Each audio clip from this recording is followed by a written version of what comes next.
Everybody here. Do appreciate everybody watching. Y'all wonderful. If you disagree with something I have on the board, definitely go ahead and come on up. I'll definitely love to talk to you. Make sure that it gets started on the YouTube as well. All right, cool. We started here over on the YouTube. We started over on Instagram as well.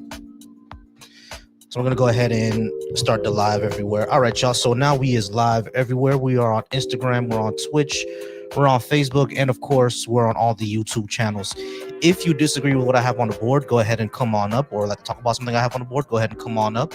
I would definitely love to talk to you. We'd definitely love to have a conversation. I do appreciate y'all for being here and joining in. Again, wherever you're watching from, if you're watching from Instagram, if you're watching from Twitch, if you're watching from Facebook, or if you're watching on any of the YouTube channels, know that I appreciate you. If you aren't on those other sites and not on TikTok and you want to know how to join and have the conversation, the link is right there. Y'all see it up here, right? tiny.cc/VolciLive. You go to that website and you'll be able to speak to me on any of the topics that we have on the screen. Once again, thank y'all so much for joining. I appreciate y'all's being here. And if you would like to talk about what I have on the board, either press that request button over on TikTok or go to the link that you see up here, and we can definitely have that conversation. Most definitely.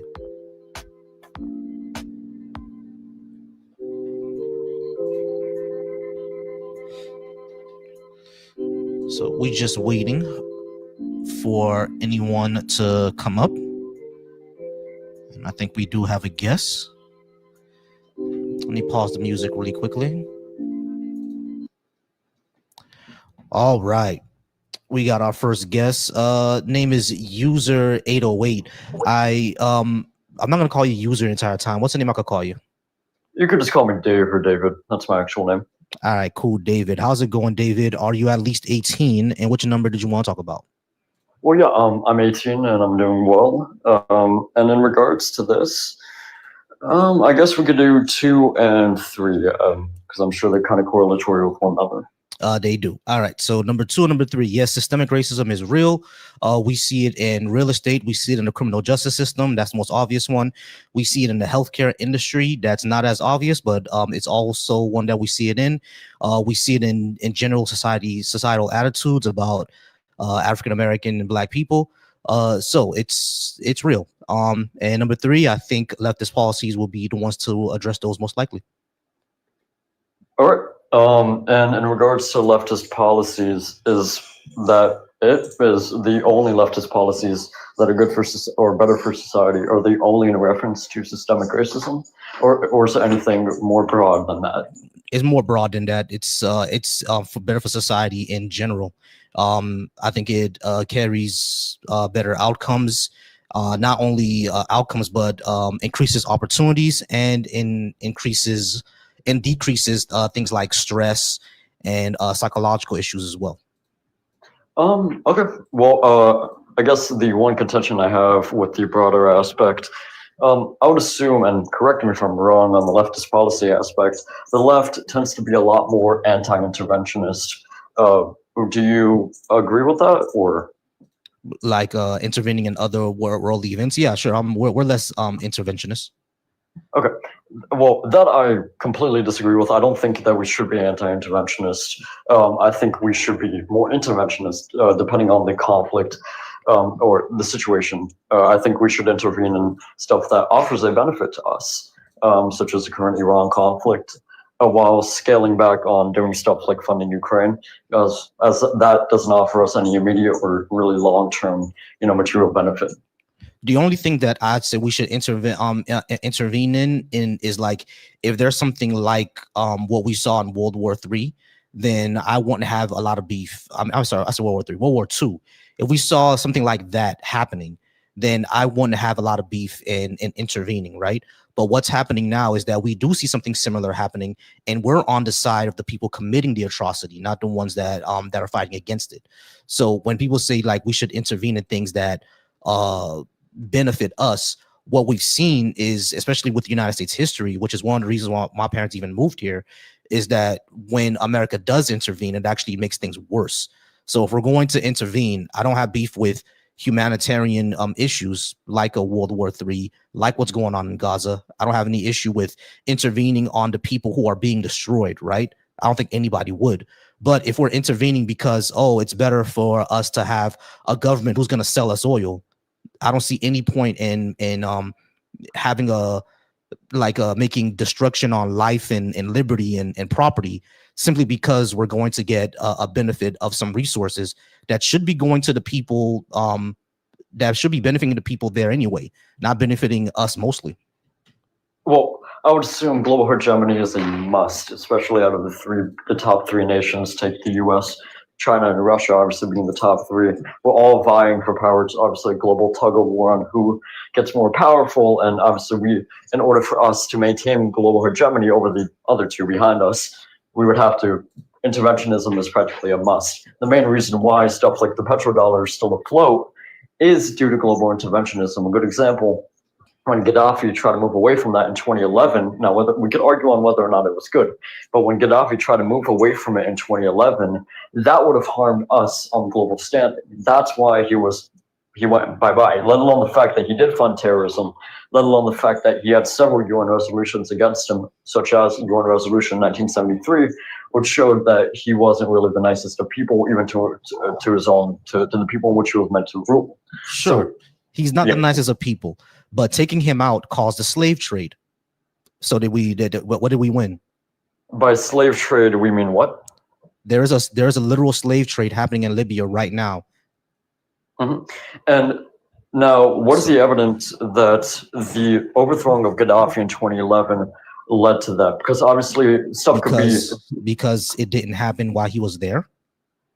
Well, again, that would be correlation causation fallacy unless we could prove it. Just because something is correlated just because something happens doesn't mean, you recognize that us taking out Gaddafi created a power vacuum in Libya and plunged the entire society into complete disarray, right? Sure, I could grant that, but I would like to provide the evidence because of that situation, slave trade happened. So taking out Gaddafi directly led to the Libyan slave trade. Okay, so provide the evidence that it's a power vacuum that led to the slave trade occurring. Okay, how else do you think it occurred? Because without that power vacuum, without anybody running anything, without all that happening, then slave trade popped up. If there wasn't a power vacuum, do you think that there still would have been a slave trade? Well, again, that's just a repeating of this statement. I'm asking you to provide the evidence instead of burden shifting onto me. I'm asking you to provide the evidence that the power vacuum led to the slave trade erupting within the region. I'm not sure what you're asking for here. Like if I make the claim, let's just make a random claim for a second. If I say illegal immigrants cause more harm than benefit, I would have to provide evidence for that claim. Mm-hmm. I can't just repeat the statement of, yeah, they just cause more harm than benefit. I'm gonna actually have to provide the evidence for that claim. All right. So here's the thing. So all right. So because of the power vacuum, because there was no one actually running Libya, there was no police force, no military. Everything was in disarray. That led to warlord factions in that region. That's not just me saying that. That's according to what we see militarily. After the power vacuum fell through, we see warlords pop up, and one of those warlords started slave trading. So the power vacuum is what led to the warlords. The warlords slave traded. Like it's a direct line. Okay, then can you name me the name of the group? No, I can't. No, I can't. We can't name the group, at least? No, I can't. I'm not asking for the name. No, I can't. I can't name the group. Here's the thing. You agree that slave trading is happening in Libya right now? Oh, sure. All right, but you don't believe that the power vacuum is what led to that? Not necessarily, unless you could prove it. Why not? Unless you can prove that's going to be burden shifting onto me. That's It's not gonna be burden burden shifting. I'm asking you, what's difficult to believe about that? Because it's if slave trading happened and the war and the power vacuum happened and the warlords took over after the power vacuum and then they started slave trading, how can you then what's hard to believe that the power vacuum led to slave trade? I don't get what the Can you what the name me problem is. one of the warlords? Just No, one. I told you I can't. If we can't name at least one group or at least a warlord for that matter, why? If we can't even name any of this type of stuff, why am I to believe? Oh, unless you could provide a source that actually also shows that claim. The military, the Pentagon. Oh, the Pentagon report. Okay, when did this Pentagon report come out? I can't tell you. There's something I'm just recalling. All right, I'm really having difficulty with what your contention is here. Are you just contending that the slave that the power vacuum, you understand that Libya fell into disarray after we took out Gaddafi, and then after we took out Gaddafi, a whole bunch of warlords took over. Sure, it fell into disarray. All right, cool. How was that good for us, or good for the people in the region?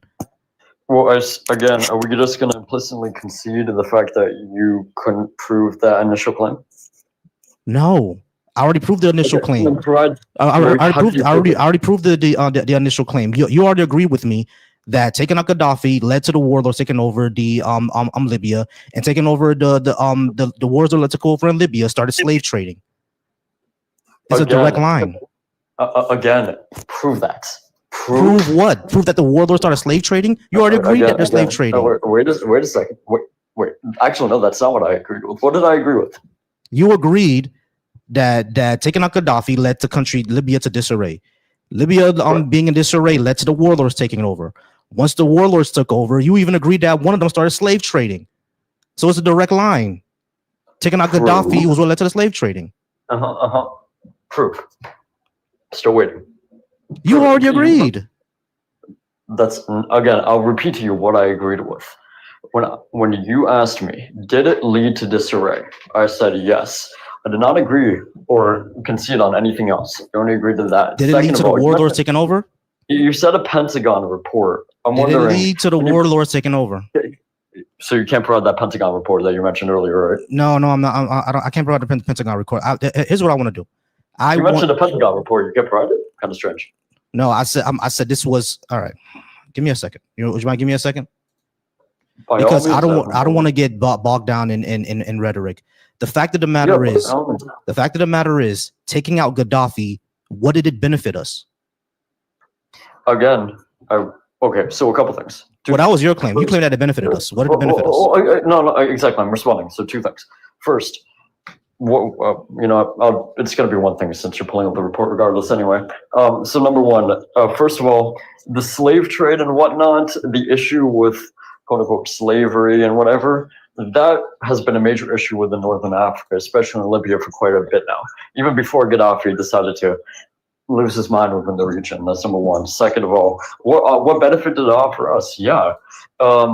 It added on to the global hegemony aspect, because if Gaddafi moved away from us on the petrodollar, that would have severely harmed the petrodollar, and that would have given an incentive for Russia or China to surpass us, which we cannot have. So what? So why do we need global hegemony? Why does anybody need global hegemony? We don't need that. Why does anybody need to be on top? Yeah, we don't need that. We shouldn't have that because this entire fight about global hegemony has always led to death and destruction on a massive scale. It's not good. So why keep doing it? Yeah. So would you be okay for, let's say, Russia or China to surpass us? I don't care who surpasses us. There doesn't need to be hegemony. That's what I'm saying. I don't want Russia to have hegemony. I don't want China to have hegemony. I don't want us to have hegemony. None of us need to take over the other one. None of us need that. Yeah, again, a global hegemony does not mean like the all of a sudden like militaristic takeover of anybody. That doesn't necessarily mean that. And second of all, again, that's not the way that the globe works, especially not in today's political climate. I understand that. I'm saying that we need to move on from that. Humanity as a whole should move on from that. I don't want us to have it. It can happen if people like yourself understand that we don't need to be on top of anybody. It's not funny, just you. It's not just you. It's also the people over in China that wants it. It's also people over in Russia that wants it. None of us need to take over somebody else. We do not need that, yeah, because every yeah, time we've tried to force hegemony, it's always led to death and destruction. And you admitted that us taking out Gaddafi led to the power vacuum and the death and destruction that we see in Libya today. So it's not so good, bro. So yeah, a couple things. One, death and destruction is bound to happen, and it's just human nature. It's sad, but it's just human nature regardless. Disagree. Second of all, I mean, we've seen death and destruction for the past 200,000 years in which Homo sapiens have been around on the planet. So that's number one. Second of all, especially human-caused death and destruction, and we've seen plenty of it within the last century alone. And second of all, in regards to this situation, again, it's just human nature in the sense where humans always want to be number one, whether you like it or not. That's never going to change anytime soon. Human nature is extremely hard to change, so that's not going to change anytime soon. And third of all, in regards to this whole thing of, and this is where I land my plane so you can respond.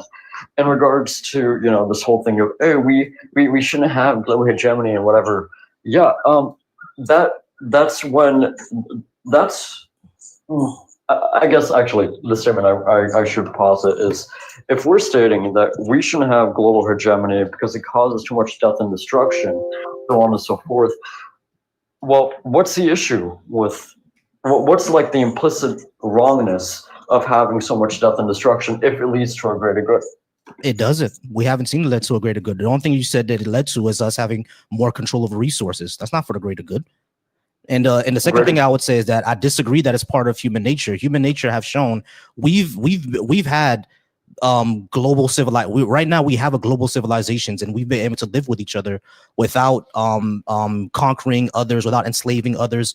We've been able to live like that for hundreds of years. Like the violence that exists within humanity has declined sharply over the past 100-something years, as we've better our world through technology, through working together, diplomacy, et cetera, et cetera. So for you to say that death and destruction and war was just always be part of us, I disagree with that. We can get to a point where war is a thing of the past. We don't need it.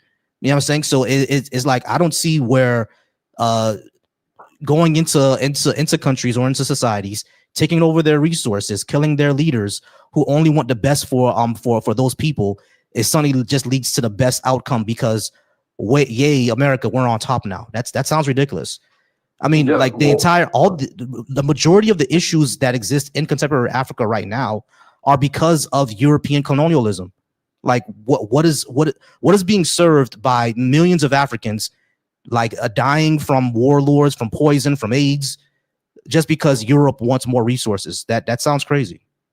and also death and destruction caused by themselves as well. But the funny thing is, and where did it come from? Wait a second. Well, again, they were causing it amongst themselves even before Europe got involved. Yeah. On the scale that it is now. On this, what do you mean on the scale that? On the scale that it is now. That's primarily the fault of the Middle East. You understand? No. Right? Oh, no. At least in Sudan, and I'm sorry. Except for Sudan. For Sudan, yeah, that's definitely because of the Middle East. But on the scale of ethnic conflict that we see in Africa right now, that's 100% because of colonialism. Because who drew those borders?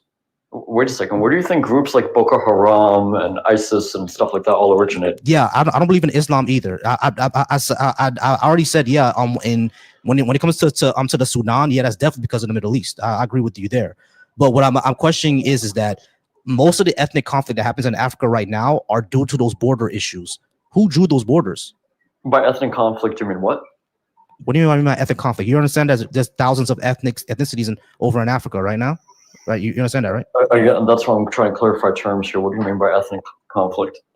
Ethnic conflict, the conflict between the ethnicities. I'm not sure how that's not clear. I'm confused. And what is the proof that's majority caused by European involvement? History. Like the moment a lot of these well, first of all, these countries are colonized first, right? And you understand that under the borders of these colonies, they cross through ethnicities. Those ethnic borders didn't exist without Europeans. As a matter of fact, the borders in African countries right now weren't drawn by those ethnicities. They were drawn by colonists. You understand that? That's like documented history. Well, again, that's just a repeating of the statement. Dave, Again, listen. uh-huh. The borders that exist in African countries were not drawn by Africans. It was drawn by European colonists. You get that part, right? All of them? All of them. And Africans have no say-so. No say-so. Have you ever heard of the Berlin Conference? Prove that? What do you mean prove it? This is history. Yeah, funnily enough, the Berlin Conference happened in the 1800s. Again, I'm talking about the modern borders, the modern borders drawn in Africa right now for those countries. Those were not drawn by Africans. They were drawn by the colonizers. Well, okay. Oh my God. Now we're massively confused on the Berlin Conference. Okay. One, the Berlin Conference didn't, again, draw out the borders for the entire thing that we have now. They drew out I know that they drew out the borders for their territory. What I'm saying is that they didn't take the Africans into consideration. You agree with that, right? Yeah, and we had plenty of other conferences. Okay, cool. Got you. Cool. But I'm talking about the one that carved up Africa, the scramble for Africa. You know about that one. Can I finish? Hold on, Davey, because I don't want to get off topic. You didn't answer my question, though. So you asked me to prove that the modern borders in Africa were not drawn by Africans. This is literally history, bro. What are we talking about? That's not the question I asked you. What was your question? The question I asked you, because you made the statement that it was done so without, Africans having any say-so. Correct. That's history. Prove that. Prove it. Bro, that's in the history books. What do you mean? Prove it. So prove what? I'm waiting for the evidence that Africans had no say-so whatsoever. In their borders? It's literally history. After colonization, when all these countries were decolonized from after World War II, you realize those borders were already drawn. The Africans didn't draw those. Again, I'm waiting for the proof. You're just repeating the statement. It's literally in history, bro. This is documented history. You're just repeating the claim. All right, then go Google it. Go Google it then. Because this is documented history. Why am I Googling your claim? This is documented history, bro. If you don't know about it, I'm not. If you don't know about it, I'm not gonna help you out. This is documented history. So you can't prove your own. All right, can you be quiet for a second then? Okay, great. Be quiet for a second. Waiting.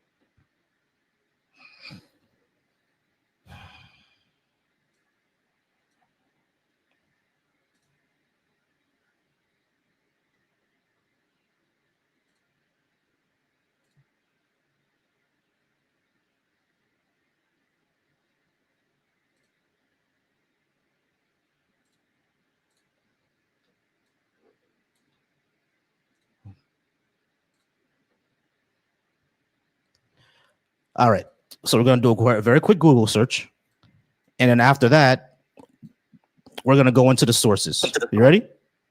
I'm waiting. We're gonna go to a very quick Google search, right?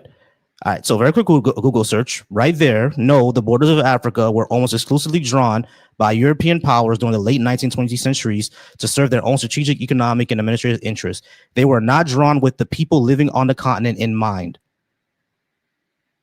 So that's the first one. Then we can go to its source where they actually got it from. Here, this one is even from America, the American Economic Association. I'm not sure if that's good enough for you, or do we have to go to another historical app? Where do we need to go? What would be a good source for you? Because this will go more into it. So these are the colonial borders. It doesn't prove your claim, you know that, right? What you just read out. Yes, it does. It literally said so, because my claim was that the borders that were drawn were not drawn with the people in mind, and they did not draw them themselves. Europeans drew them. That was my claim, and you asked me to prove it. I did a really quick Google. I know it's AI overview. Well, I said we could go to the source because the AI overview only gives you a summary of the source. So I said we could go straight to the source. Then let's look at the source. So that's what I said. Yeah, did you notice the specific terminology that was used? Notice how it said the term almost. When you made your claim, you made it as an absolute 100%. We're gonna move on, y'all. I'm not done with this no more. We're gonna go ahead and move on. All right, we have is that Rising Sun? I'm sorry. I got your name wrong. Hold on. Let me unmute you real quick. Can you unmute real quick? Because I don't have you on. It's roguish. What's There we good? go. Give me 1 second, Rogish. There we go. All right, Rogish. How's it going, Rogish? Are you at least 18? And did you disagree with something I had on the board, or want to talk about what I had on the board? At least 18, really? Yeah, dog. Yeah.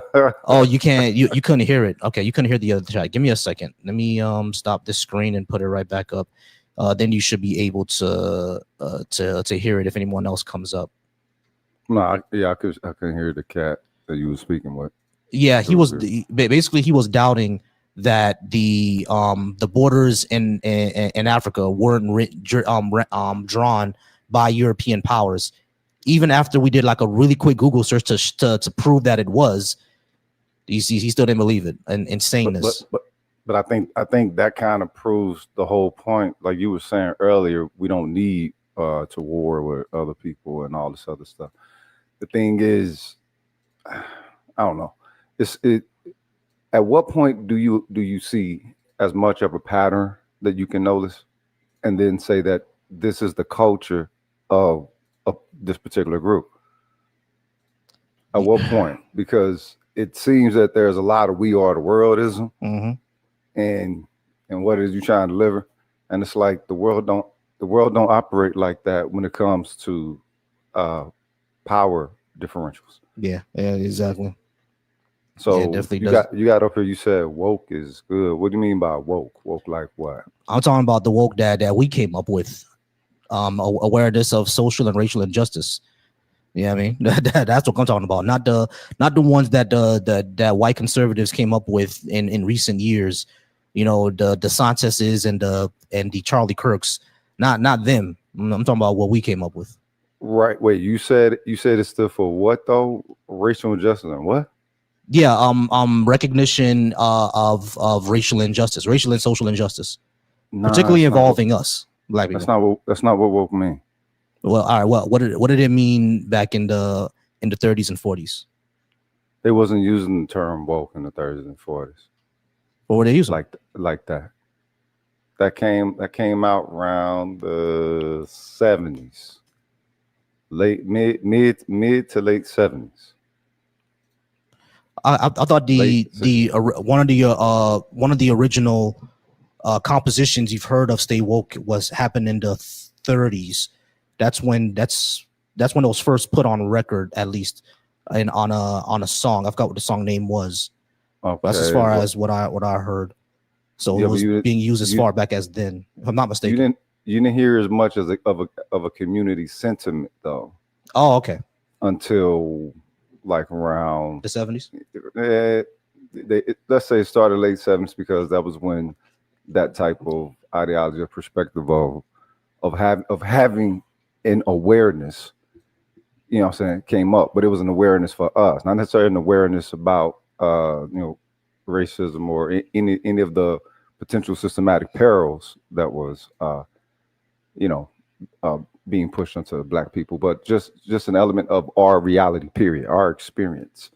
Mhm. Because it's too much that's happening. It's too much that's happening with us, to us, and through us for us to be asleep. You feel me? Right. So So I stay woke. It's not necessarily thing racial or nothing, or but nothing yeah, in but you see particular. that the way you explain, that's how I'm understanding it, because everything that was happening with us was in fact racial, right? Uh, yeah, no, because I would say it's more just anti-black. I don't think like you got up here racism exists. I don't believe in racism. Mm-hmm. If racism was a thing, then everybody that was of the non-dominant groups, pigmentation or whatever, um, everybody would have something of a similar systematic engagement. You know what I'm saying? As far as the pitfalls, the pearls, the sabotage, and all of that. You don't. All people of non-whiteness don't encounter that. So we say Mm-hmm. race to mean other than white. Mm-hmm. A whole lot of people other than white are having a very ideal American dream. They're able to have their communities in an integrity. They're able to have their families in an integrity. They don't have to fight sabotage like niggas got to all the fucking time. Mhm. So it's not a race thing. It's a us thing. Okay, so you would say that the term is better to say systemic anti-blackness instead of systemic racism. Oh yeah. Okay, yeah, I don't have any beef with that. I think it's because I think the reason why systemic racism was coined is because it was happening to us, and where the like our existence in America is political. You know what I mean? So it's basically that's how it was phrased, and I think even now today when someone says systemic racism, they understand like we're talking about black people. You know what I mean? So it probably is more accurate to say systemic anti-black systemic anti-blackness, like you said. It probably is more accurate to say it that way. By this time. Yeah, by this time it is probably more accurate to say it that way. I'm not sure if racism against Hispanics and Asians exists the same way that it does against black people. I would say not for Asians, at least in employment, that doesn't exist for Asians. No. For Hispanics, it depends on what type of Hispanic. If you're a white passing Hispanic, then employment is not really going to bother you. But if you're a brown passing Hispanic, if you look more indigenous, like how the Mexicans look, it might, depending on where they are. So I do get it's more complicated. That's also an individual perspective that you bring in. What about entrepreneurs? The system is not racist against entrepreneurial agents. It's not racist against entrepreneurial Hispanics.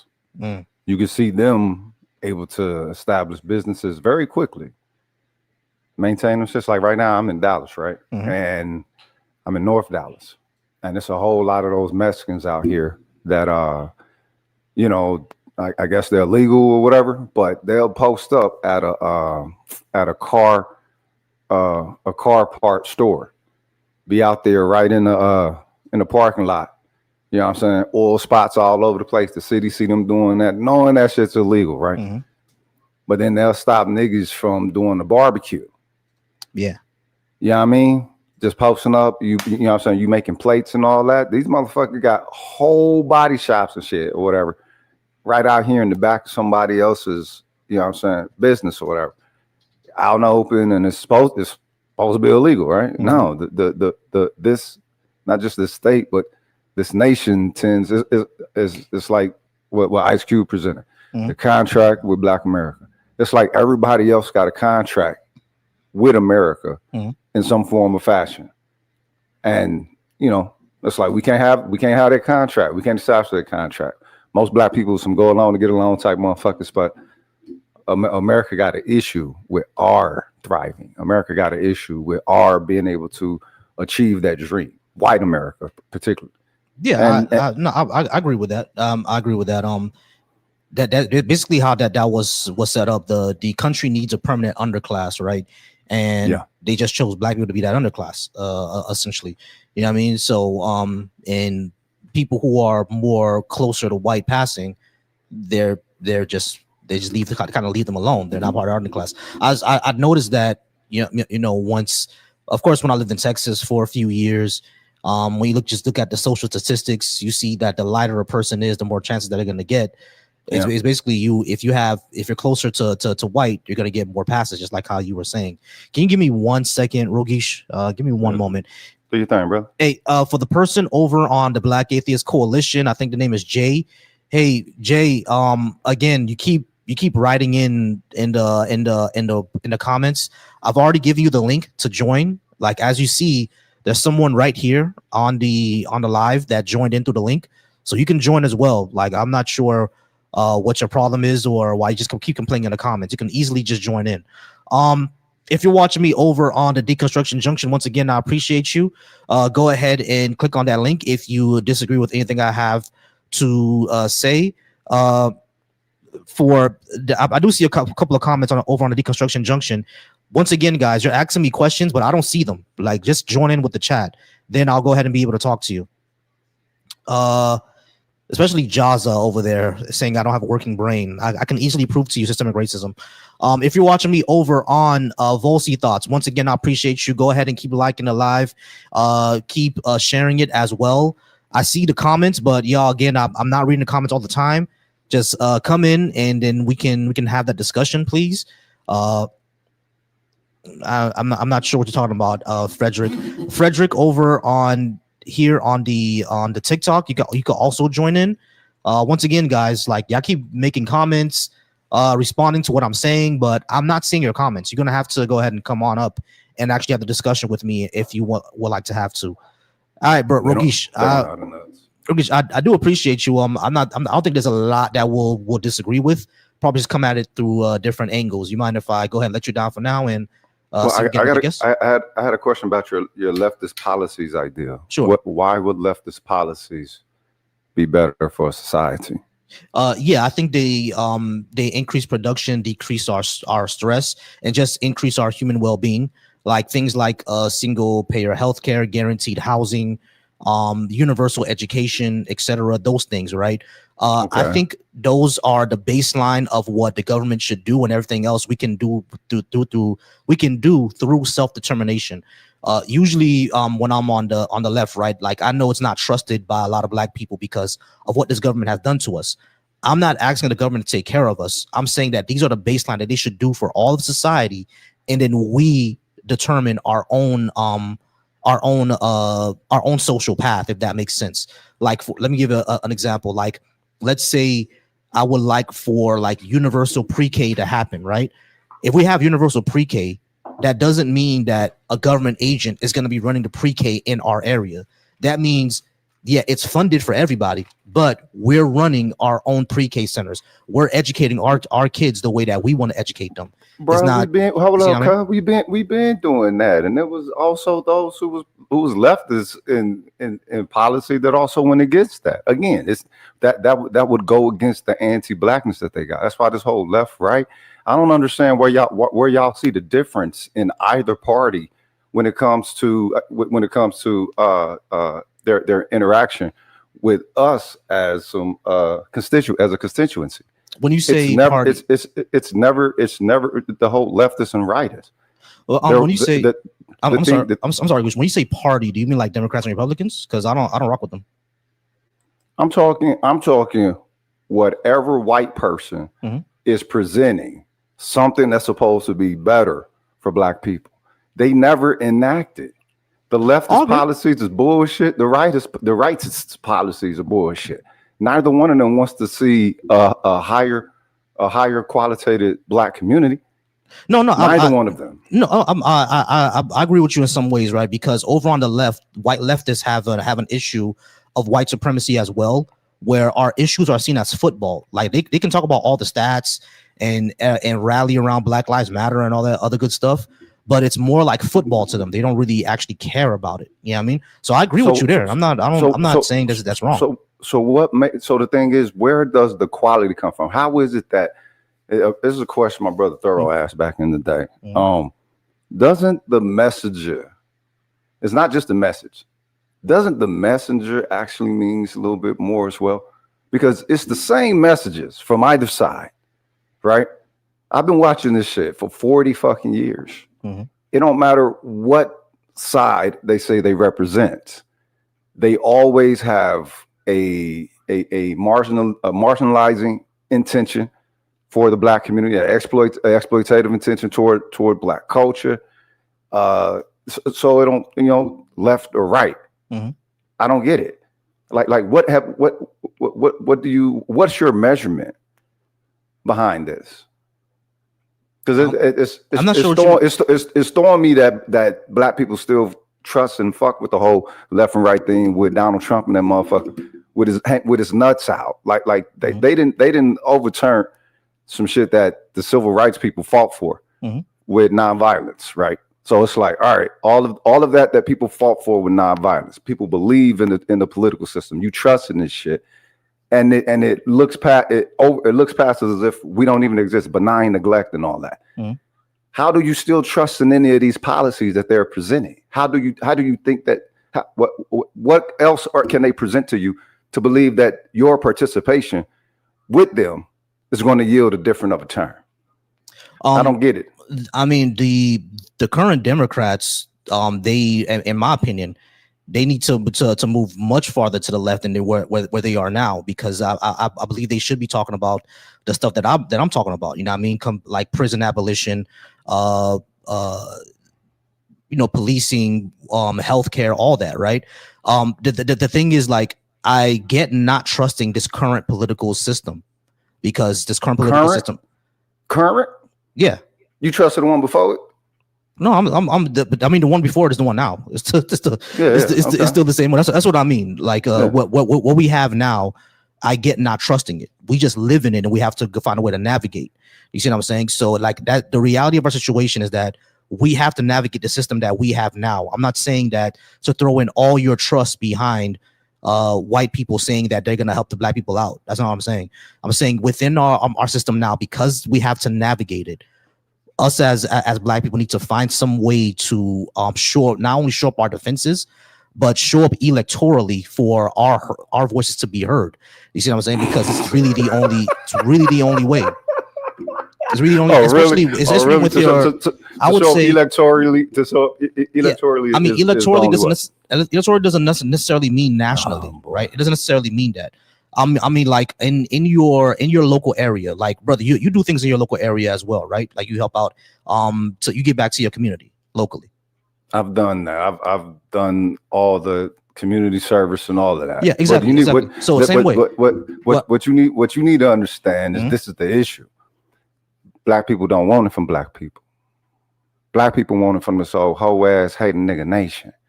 Black people ultimately want it from white people. If it comes from the government, black people will be receiving it from white people. Okay, right? No, I get that part. So the thing is, we have our own cultural dynamics and measurements of how to uplift ourselves, what will be good and enriching for ourselves. But we don't want our narrative of it. We want that pamphlet shit that they gave out to the rest of the world and told the rest of the world, hey, you can come here and be a successful American here by doing yada yada whoop de whoop, whatever. Mm-hmm. No, I get that, right? So what I'm saying, but also black people don't like to admit that we're used for batteries in this motherfucker. That is the intention of the political process. No, not that you can reposition yourself within that process that eats off of you, that utilizes you as fuel. Rugesh, I get it, right? Because it seems like you're leaning. No, I get it, because it seems like you're leaning into Afro pessimism, but hold up. Afro pessimism. That's what it sounds like. But like, hold up. Wait a minute. Where does that come from? Afro pessimism? I'm not sure if you read it, but yeah, Afro pessimism is basically the position or the ideological like philosophy that the world is inherently anti-black. There's nothing that we can do about it. Yeah, I mean, so ain't nobody trying to do no about nobody's anti-blackness. But that's the whole thing. Those of y'all who play this political this politrick process with these evil demonic motherfuckers, right? And then they think that you can weasel your way in next to them motherfuckers and get some gain from a people who set up a fucking system to feed off of you. Now, this is the issue. This is the issue that black people got, and this is the issue that people who are defaultly connected to black people got. Y'all don't want to make a cultural acknowledgement of this. You still wish to view this in the position of portraying some fucking American that these Peckerwoods say that you do simply because you're here. And they culturally execute this. This is cultural. This ain't politics. Right. This is subjective with them. Right. This is tribal with them. They utilize this nation tribally and subjectively against black people, no matter if they're the right or if they're the left. No. So how is it they showing all they ass now, and you niggas think you all still got some in? Well, you ain't nigga, but y'all still think y'all got some kind of in with it. You don't understand that they've changed the whole game, and what you're supposed to do is re-audible back to your own cultural standards like everybody else. Right. This is why foundational Black Americans having the issue that is having with everybody, because it's causing everybody to have to adjust their shit. No, wait, Rogesh, I get it, right. What I'm saying is that at the end of the day, this is the society that we live in, right? So we need to have a plan in order to navigate it. right? That's all I'm saying. We live in an anti-black society. We live in a political society. How do you think we don't have plans to navigate? How do you think this? Rogesh, I understand. You have a plan to navigate it, right? That's all we're discussing. How do we navigate this entire thing? No. But that's the thing. You think that we're not navigating. We are navigating. I didn't say that we're not. We're encountering. Rogesh, I need you to listen to me. I didn't say that we're not navigating. We're only discussing how that navigation happens. That's what we're all discussing. You said a plan. I said to develop a plan to navigate. Rogesh, listen, that's what I said, but that doesn't mean that we don't have one or we're not doing it. I'm saying that the ways in which we do it, that's what we're talking about. We're talking about we at the end of the day, you and I both agree that we live here now. So we have to navigate our society. So we need to plan on how we navigate the society. Now there's a way to do that. See, this is the issue. This is the issue. Hold up. Notice how you're talking about. Rogesh, you gotta let me talk, bro. You gotta let me talk, bro, because you keep interrupting. The reason I muted you because you gotta let me talk, man. You keep interrupting. Let's slow down and actually talk about what we're saying here. I'm not saying to trust Republicans, trust Democrats, trust white people. No one is saying that, bro. Like that's not the position I'm coming from. No one is saying that. That's the reason why I brought up, hey, you giving back to your community, correct? Yeah, and like let me give you an example of what I was just talking about, right? I'm part of an organization that gives back to my community. Like down in Miami, we had a whole free clinic and everything like that. That's something that we did within that community. What happened though is that when the city government recognizes some of these things, what are some of the things they did do to block us? They either defund certain areas or defund a certain project or do eminent domain, et cetera, right? Now, if we have no one within these counseling or government positions in order to block all of that, we will continue to fall victim of it, right? Because one of the things that affects Black people is government policy. Like right or wrong, one of the things that affects us one of the most is government policy. So what are ways to navigate around government policy? Of course, us, each other, me and you together, or just the community, we find ways around that. But should we have a voice within at least local government in order to either block or navigate around it? I think we do. No, because you got understand when you got a fucking enemy. I'm gonna tell you what I've been telling Black people since the fucking elementary, cuz. Understand when you got a fucking enemy. Understand when they're locking you out. Don't still keep trying to fight to be next to them. You do it no matter what. Once they feel like that they can break up whatever you create for yourself for your own sake, because you got the right to do that. Not as America. Fuck America. As a fucking earthling, you got that right because you are a people unto yourself. No. Understand when they don't want to eat with you, nigga. Understand and accept that, which a lot of you Black people, y'all got a problem accepting that. Understand when you understand and outright declare a people a fucking enemy who declare themselves to be an enemy, if there's an entity or whatever, and then you put your shit together. You don't try to see how you can fit it in their shit. If they want to destroy it, you acknowledge that they want to destroy it. If they don't want you to have a higher qualitative position in life, you acknowledge that. You don't keep trying to work with those people. You just work with what you can work with. All right. So what the fuck we need representation for? We already know exactly how they feel, exactly what they think, exactly what their intention is. There's no way that we need to keep going over this shit. All right. So what is the you're saying when it comes to at least government policy, there's literally nothing that we do. Like because I agree with you about shoring up our own defenses and working in between each other. I'm not saying that's not the case. I'm saying when it comes to to places like a city hall or the councils or the school boards, what exactly happens? Because if we're not there, they're going to do everything in their power to make sure that we have as either not just less representation, but less resources as possible. An example that I'm gonna give, like for example, you say you live in Dallas, right? One of the Texas school boards over there, they put into the books that enslaved people were immigrants, right? Or workers, indentured servants, exactly. Yeah. Do you think that if there were any Black people on that school board, that would have happened or that would have passed? This is the issue. There shouldn't have to be a black person present, bro. They shouldn't have to be. No, I agree with you. They shouldn't have to be. So the fact that happened, shows you the intention of the people as a culture. Of course. Ragesh, try to get what I'm saying here.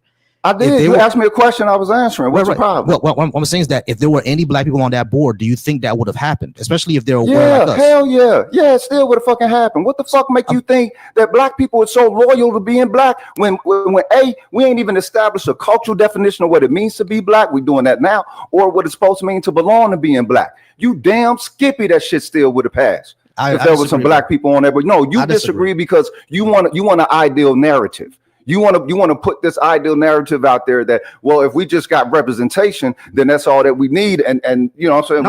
That's not all that we we'll have ourselves represented. When you got black people who've been in their ranks, who've been down with these motherfuckers' agenda. This is why we say all skin folk ain't kinfolk. Of course. No, of course. Like there would if some COON were to be on that board, yeah, that would have passed. I don't disagree with that, right? So the majority of black people that you meet in those power positions, they are fucking coons. The majority of them, they value like white people. Okay, the majority of them had rather just be a white motherfucking version of themselves. I do get that part. I do get that part. Or they use blackness more as a commodity in order to access these places and not an actual culture. I do get that part. Yeah. No, 100%. I get that part. So then the ball gets right back in our court, right, as to what access to resources that we have. Right. So our cultural resources. Right. The fact that we could utilize ourselves as a litmus test and understand that, okay, you know what? None of this is the right navigation. You're talking about navigation. That old style of navigation ain't the way no more. The politics ain't the way no more. They didn't already shut all that down, but yet people still talking about after Trump. Ain't gonna be no after Trump. And I agree with that. No, so agree that that's what I mean. If the majority of quote unquote black representation is using blackness more as a commodity in order to access white spaces and resources, and on the other side, on the grassroots, we not about that. Like I would agree with you, right? Where does how do we resolve the tension now? Because at the end of the day, since we live in this society, in your opinion, how exactly should that navigation happen if representation in government is not an important piece of it? What do you think should happen at that point? The only thing you're left with is you, bruh.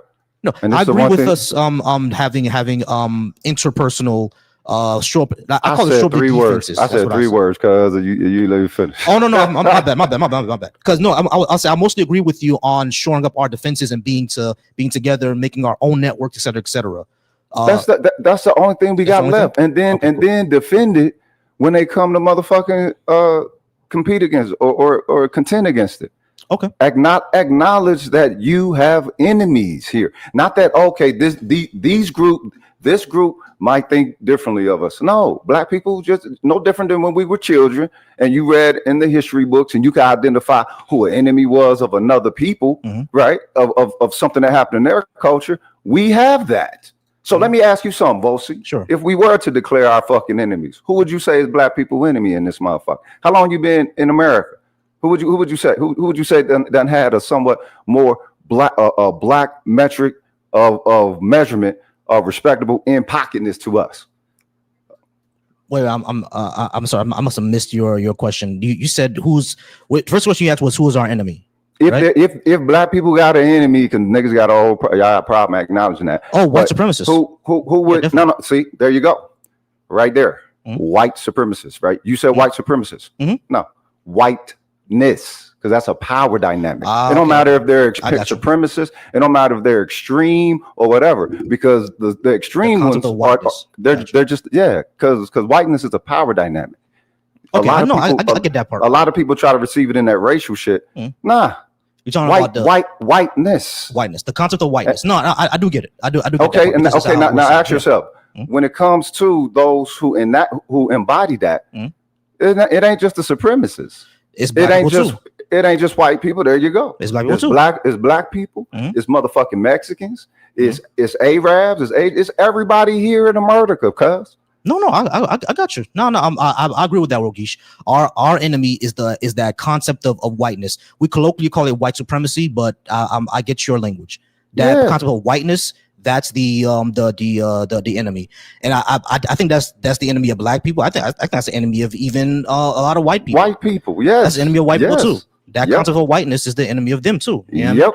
Because Yep. like what's his name, Lil Bill and FD Signifier, they said white people, you're not white, you're Irish, you're German, you're English, you're Italian, you're Spanish. Whiteness Yeah. is something that America created in order to flatten your culture and be against everybody else that has color. You know what I mean? So whiteness is your enemy. No, I get that part. I do understand that. But that's the whole thing, though. That's how subtle it is. The extremists will get front page and center, but you will have those who are not extreme in their whiteness, but just as white, standing in a power dynamic, that classification. Ultimately, that's the issue. It ain't the racist that's the issue. It's the non-racist that's the issue, because they got larger numbers, and they're the ones that grant the racists a soft pass. Political football. Yeah, no, I get that. That's what MLK said too. The greatest threat to our progress is the white moderate. He said the same thing. Yeah. I think MLK said. I think Malcolm X said the same thing too. You know what I mean? Exactly. The white moderate. So those right there are cultural dynamics. Yeah. Now we got to ask ourselves: do we embrace those cultural dynamics? Do we embrace? You know, what was it? Martin Luther King Jr. said, "I feel I may have integrated my people in the burning building house." Yeah. All right. So now you got to ask yourself. Basically, that was his way of saying, "I fucked up. Oops." Right. And the method in which the integration happened. Oops.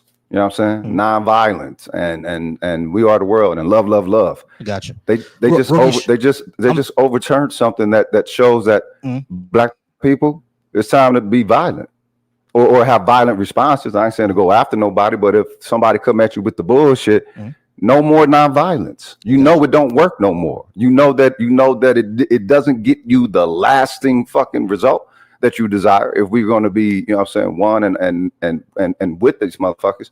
All right, then, you know what I mean? Our reality is very, very strict. Our reality is very, very stern. There is so much more associated with us as opposed to just either dealing with racism, dealing with the wealth gap and all the rest of that shit. Look, our people's my people's fucking identity largely, it seems like it comes from whatever they're trying to connect with these motherfucking Peckerwoods. And these Peckerwoods don't have no intention for us to lawfully. And this is the whole thing too. Lawfully. Everybody that holler law. These motherfuckers bend the law when they want to. The law was fluid when they want it to be fluid. Right. All right. Rigish, there is a question over on my TikTok. Ariel asked, what do you propose? Now, I think from what I'm hearing, what you propose is that our basically self-determination, like how the Panthers were doing, our own basically our own networks to teach ourselves, to feed ourselves, etc. A lot of our own networks. The only thing I would say is that I don't think those networks are too fleshed out yet. We can make them now though, because we have the technology. But what else would you propose if we're not going to be part of the or not going to put representation in our system? Because I do think that not having any representation at all is kind of dangerous for us. I do agree that the representation that we have right now is not very effective.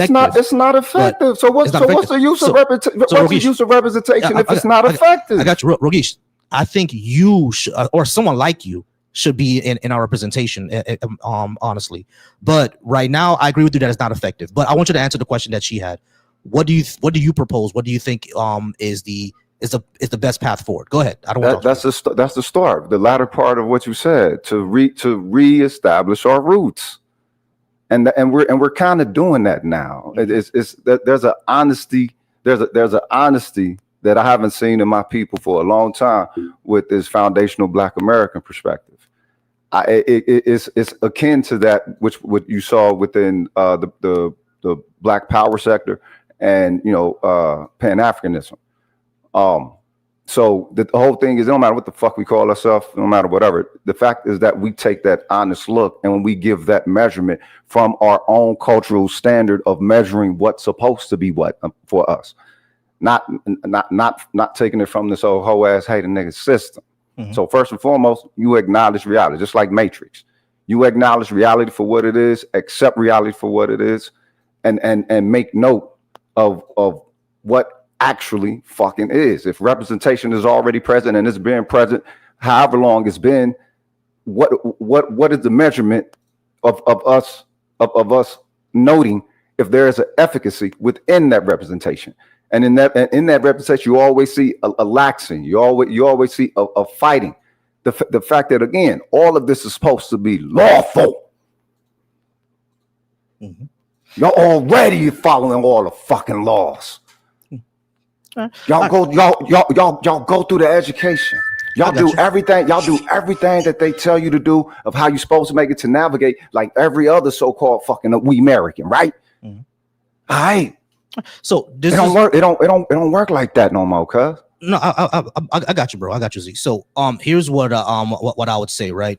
I agree that we need to create these networks, not just communication, but things around logistics, right? I think Black people, especially Black men, one of the things that we can do to be economically better in our society is to get into logistics, because there's a whole shortage of people to transport things. But if we take over logistics, what that would mean is that we have more connections in order to bring each other food, equipment, anything that's needed, because those truckers, they bring stuff everywhere. They're the blood they're the blood of this country. My brother's got his own truck. Exactly. He sold it, but exactly. But we hold need more. Hold on, it's my TJ on call out. I got you. Get right back with you, brother. It's my mom's. Hold up. All right, guys. He said he's gonna go ahead and take a call really quick. Ariel, if you want to come up and speak to him in a second, I'll let you come up. Slick, I think you also had a question for him. But I just want to ask as well. Did you want to talk about anything on the board, or disagree with anything on the board, or did you just want to have questions for Rogeesh? Let me take you off mute. Sorry about that, Slick. Your background was loud. That's the only reason I took you off mute. Go ahead, Slick.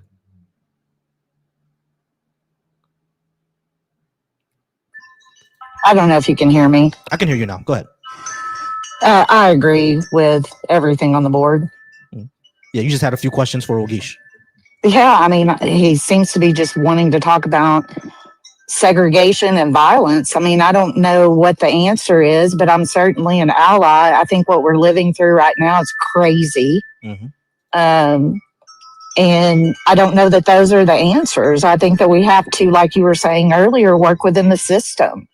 And we've got to figure out how we, the people, can make that happen. And it starts with holding our elected officials accountable. The reality is the majority of us don't vote. Yeah, that is true. Here's what I would say, Slick. When it comes to segregation, right, the reason why I disagree as well with segregation is because under segregation, the white supremacists still hold the resources.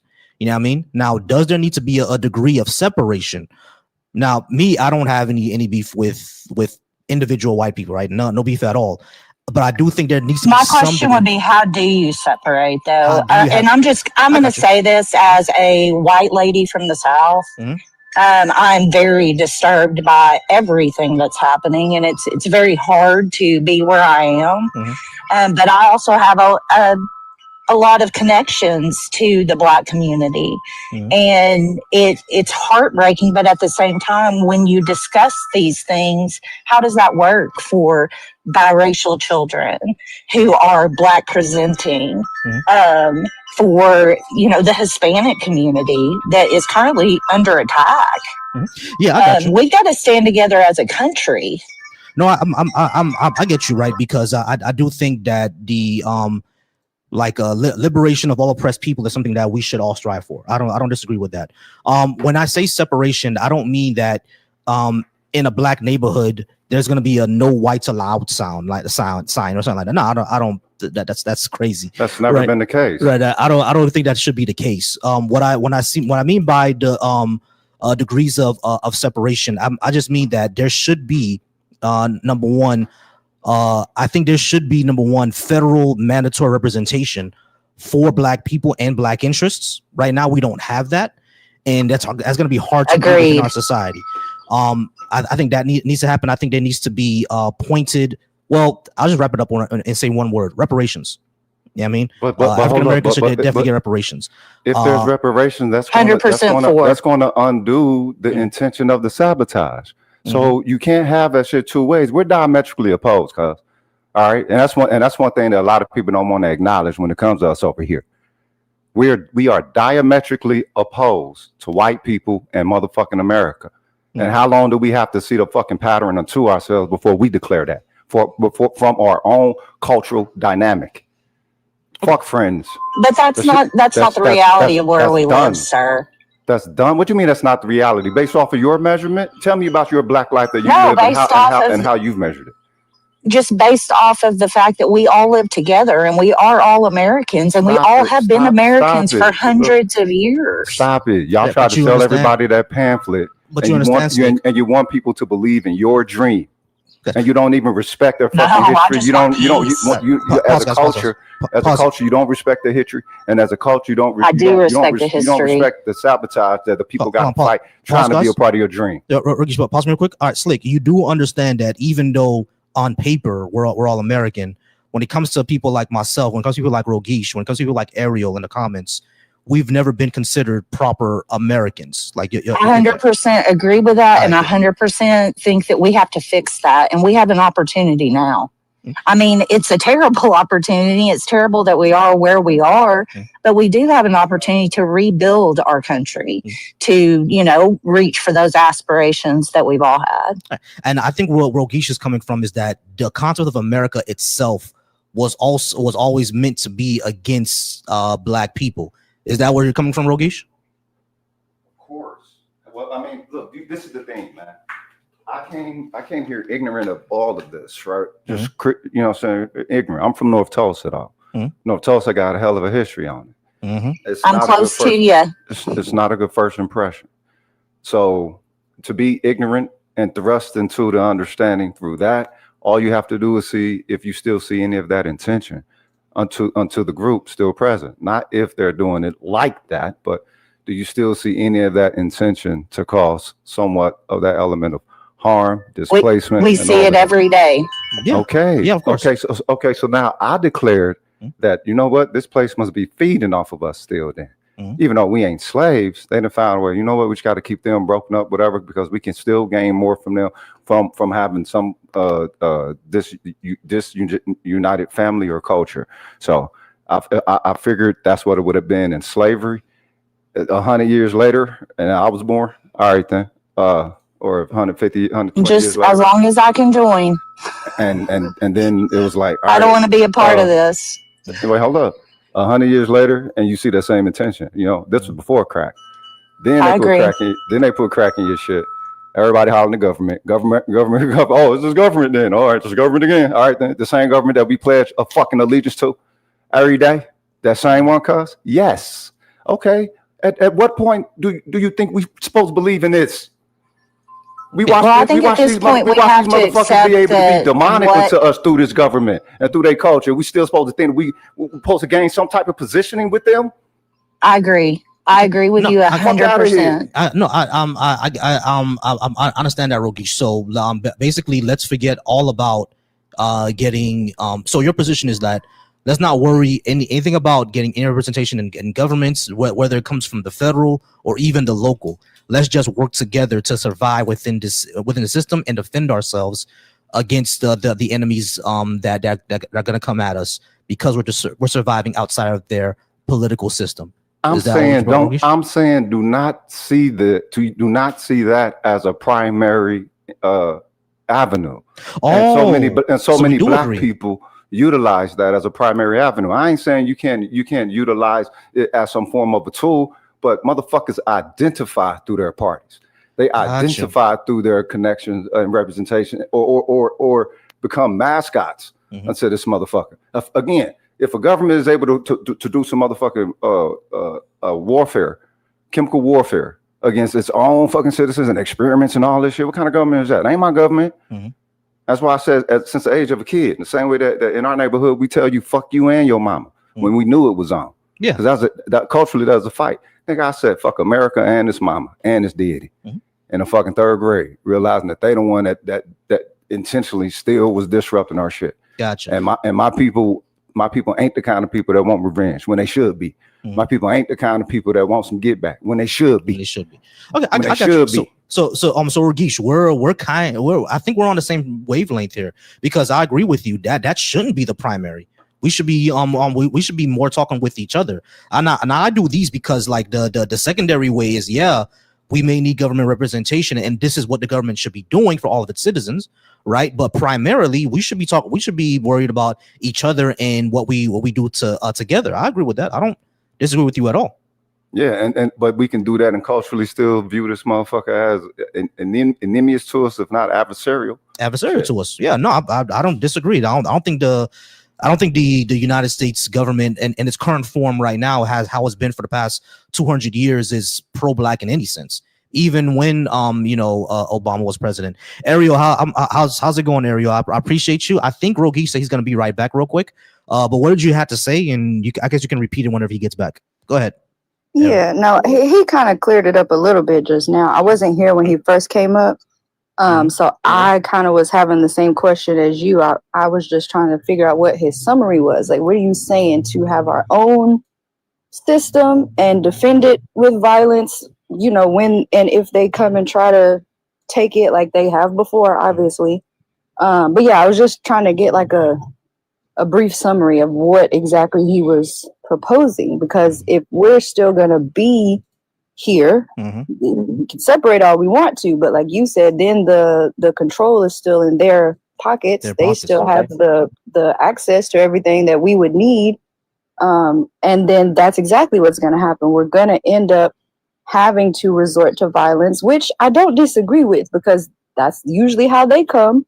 But I also think, to what limit? Because if we're fighting for something that we want to exist in, dying ain't gonna help us either. So like, to what extent are we doing that? No, see where you're coming from, because that's what I was struggling with as well. Like, where are we what's gonna happen next? Where are we going with this? What's gonna be the next way to go? Because of course, we have to basically survive in the system. We're going to need to do something, and it can't just be, we're just gonna be in our backyards or some shit. That we gotta do something more than that. So I'm glad he cleared that up. It's a secondary tool, and the primary tool is us with each other. Liam, yeah, you can go ahead and come on up, Liam. I'm gonna even say it's secondary tool. No, it ain't even secondary. I think it's tertiary or fourth, or just a tool. Quadrant. Shit. It's look. This government is not supposed to matter. The whole issue. This is the whole issue, y'all. In the way that white people matter in our reality, they're not supposed to matter in our reality. In the way that this government matter in our reality, it ain't supposed to matter in our reality. We have the innovation, the creativity to create anything for ourselves, and that's been one of the whole issues, of this government and these people and to us. It's because we have that ability. And that's why I want to break it up. You know what I'm saying? I got you, Rogesh. What's crazy, Rogesh? So the thing is, I'm sorry, go ahead. So the thing is, what we have to do, again, the whole anti-blackness of it. When I say anti-black, I'm talking America, nigga. A murder with these murder clans folk. I ain't never received this in a way that they said, this is the way it is. Fuck that. You murderers. Motherfucking genociders. And the genociders going to try to tell me how I'm going to operate within law. You know what I'm saying? In humane standards and shit, denying their own history and denying their motherfucking. Come on, definitely. Nah, you don't. First off, I'm a fucking field nigga. Y'all talking all this racism and black shit. I ain't just black. I'm a fucking field nigga. Yeah. I got you. I was born here to burn all this shit down. We can't have what's ours. You can't keep what's yours. Fuck that. What's crazy, Rogesh, when you said that they shouldn't matter in our reality. I actually have come up with an entire plan of creating a shadow government for black people, but that's a whole nother thing.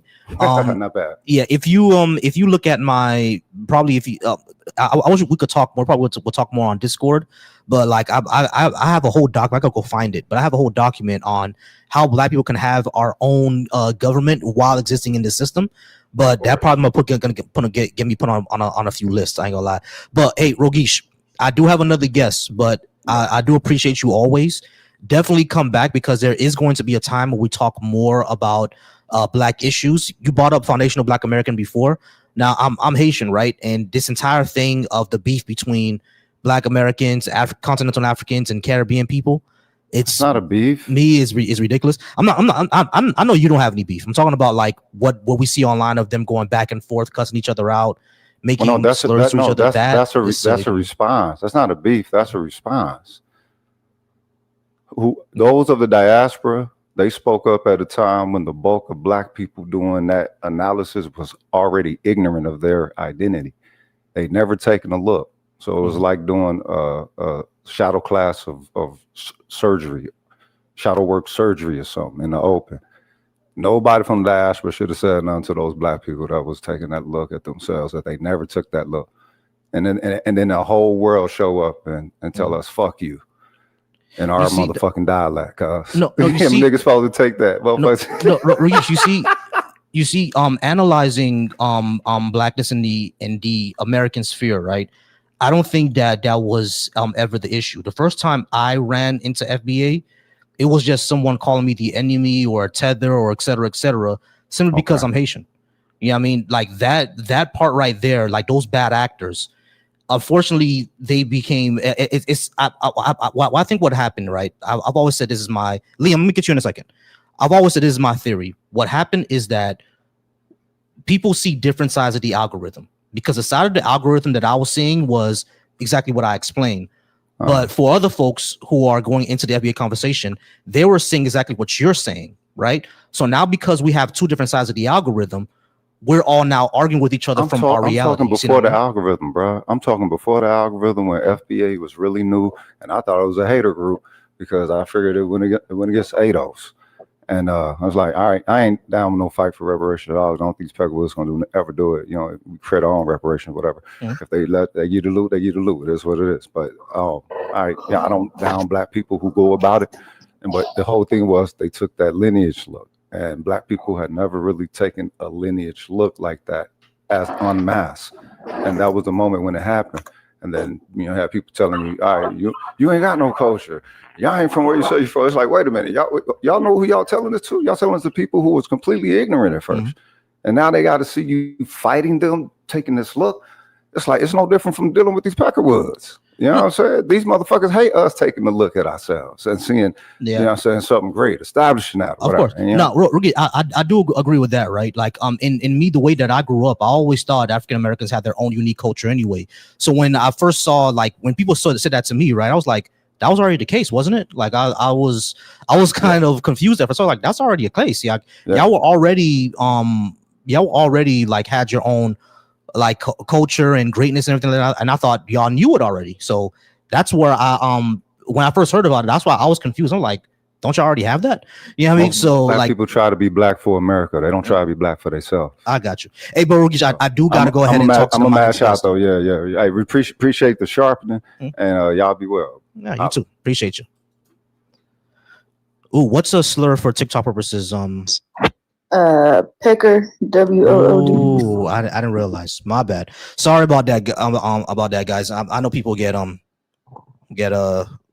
Actually, no, that is a slur, isn't it? That's a slur. Yeah, it didn't offend me personally, but it is a slur. It will. Yeah, that is a slur. That is a slur. All right, yeah, I gotta be more careful. I'm my bad, y'all. But I appreciate that. My bad, y'all. I gotta be more careful. That was a slur. Liam, we're gonna go ahead and get to you in a second. You might just give me one moment. I do see you have a cross in your profile, so you may want to talk about 4 and 5. Not a problem. Let me just go ahead and shout out some folks out real quick. I'll get right to you.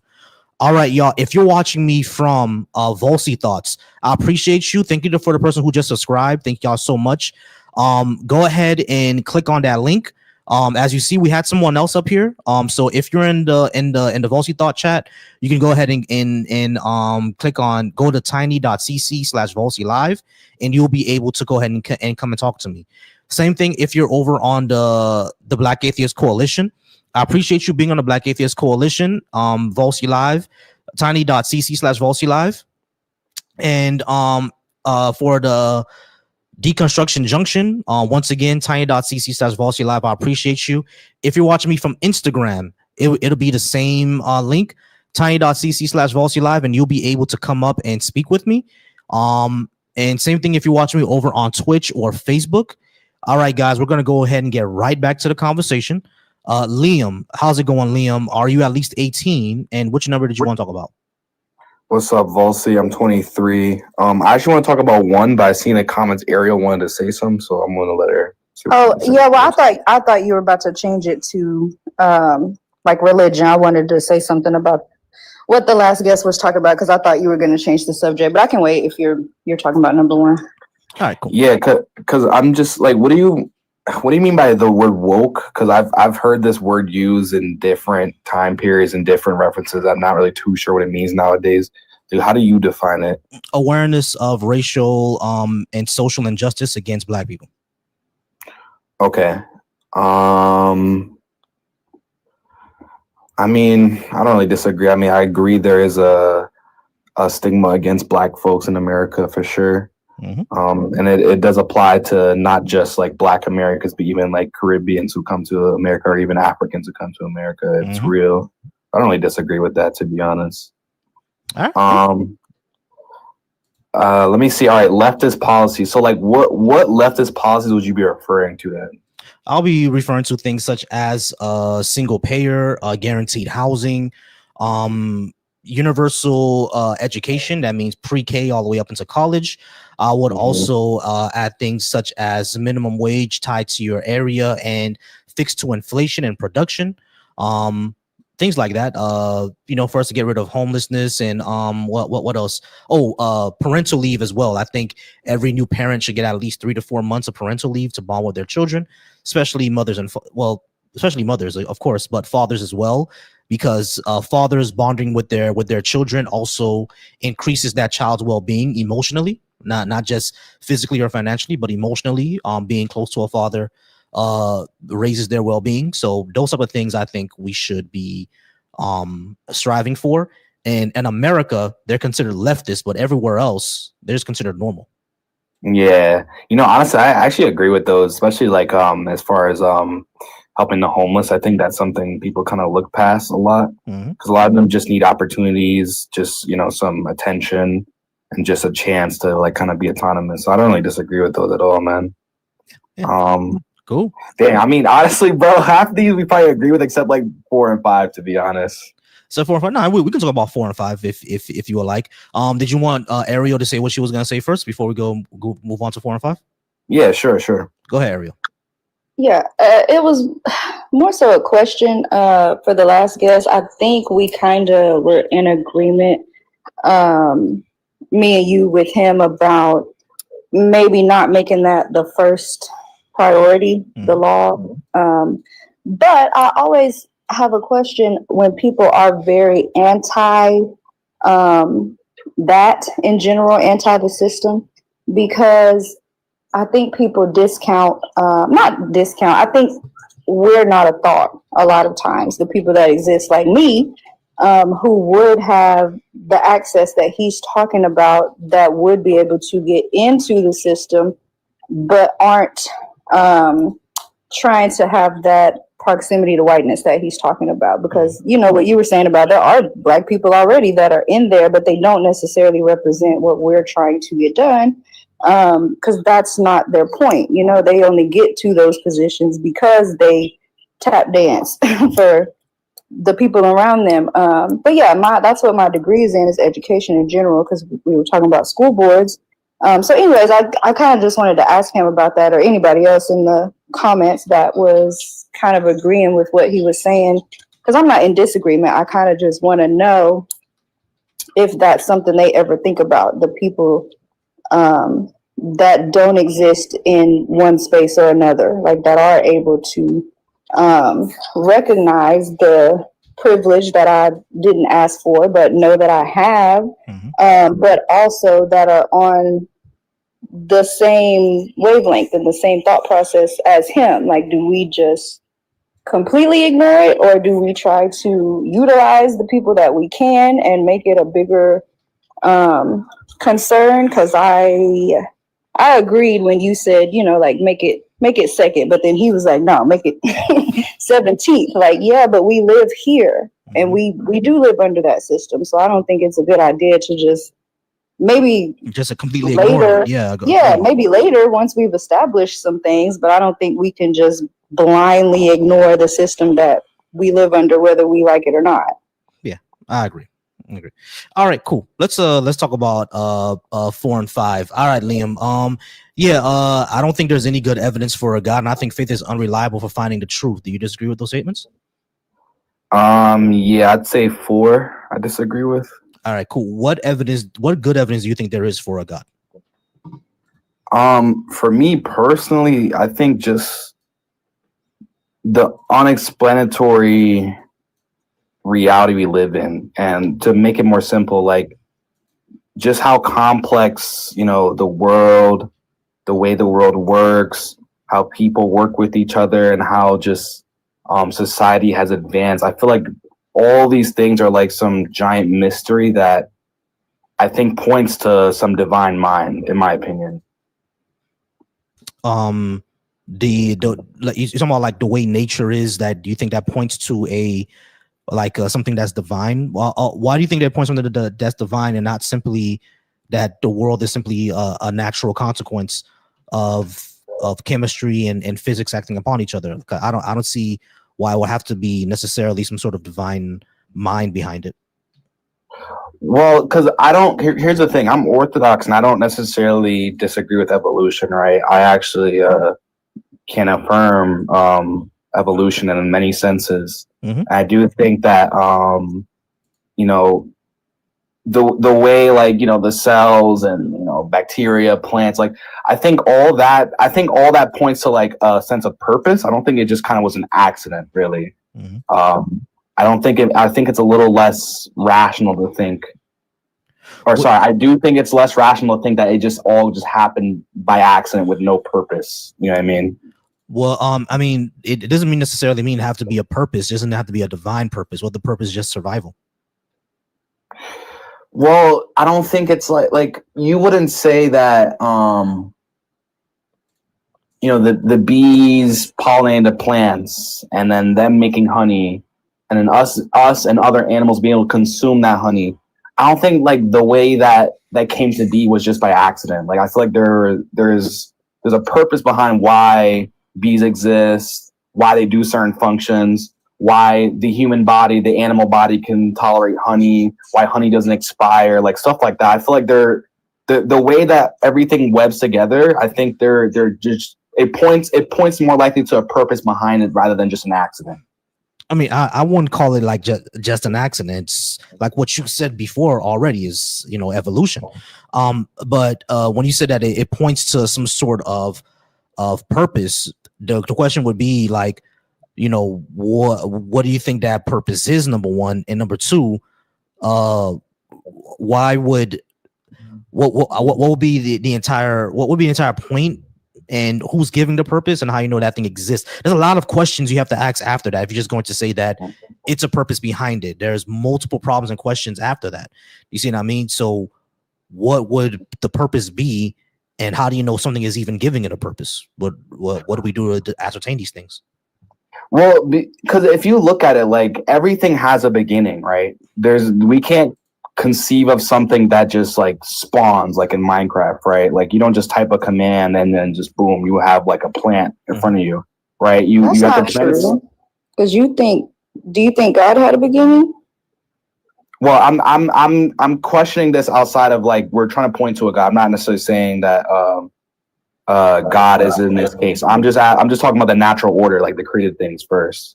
Yeah, so like, I'm just talking about the statement you said we can't conceptualize that something just spawned. But yes, you can, because you do it with God. So when we do that with the universe, it's like a foreign concept to y'all, but you do the same thing. Well, here's the thing. I'm not trying to necessarily like argue my point of view versus your point of view yet. I'm more so just saying, I'm just trying to like find a middle ground with you guys. So like, you guys can agree, obviously, that everything has a beginning, right? No. You guys might, excuse me? No, that's why I jumped in, because you don't think that either. You don't think God had a beginning. Well, we're talking about the created order. I mean, God's not a creature, so it wouldn't be in this, like, topic. When you said the created order, that kind of implies that a God that had no beginning exists anyway. Yeah, I mean, so when you say because as in, once you say created order, now you're implying that a God exists, and we can't show that to be true yet. But when you say everything had a beginning, from what I can kind of ascertain and understand about our universe, nothing really has a true beginning. Everything was made out of prior material. You see what I'm saying? So it's like when you say beginning, I would say you will have to go all the way back into the Big Bang, and even that came from a hot dense state that we can't really explain with our current physics, right? So it's really what do we get to when we say everything had a beginning? Even if we were to say, yeah, sure, everything had a beginning, are you going to say that every beginning has those things have a cause, and you think that the cause of all of existence is therefore God? Well, I'm more so saying if there's a cause for all things that we can conceive of, right? Whether it's like a physical thing or even metaphysics, right? If there's gonna be a cause for all that is caused, there must be necessarily, like, just logically speaking, an uncaused cause. Because you people, or Ariel might say, like the universe is crazy. I didn't mean it like that. Nah, chill. I said it and I hesitated. We mess with you. Chill on me, yo. I didn't mean like that. But what like Ariel was saying, like she would say like the universe, which I'm sure Volsi, you might agree, or maybe other people in this panel might agree, the universe would be the uncaused cause of all things that come to be. But if you're gonna agree that the universe is that case, and I would say that it's God, then more so what we're really debating is which one makes more sense, the universe being the uncaused cause, or a divine mind or a God being the uncaused cause. The universe being uncaused? Correct. Because if you're going to be consistent, right, and say that all things that are created that we can touch, or even things that we conceive, like metaphysics, has a beginning, then you also have to concede, or at least grant, that the first beginning didn't have a beginning in itself. So, i.e., for you guys, it would be the universe. You would say the universe didn't have a beginning. It had no beginning, yet it brought beginning to everything else, if that makes sense. I'm a little confused. Everything else would be the natural consequence, basically. But I understand what you're saying. But then if I push back on you and say, we don't even know if the universe was the uncaused cause. What caused the universe? Like, it's just a very, I don't know why it matters that much. I do enjoy the conversation, but yeah, that's the only point I was making. We're gonna go all the way back to uncaused cause, and you're gonna say that uncaused cause was a God.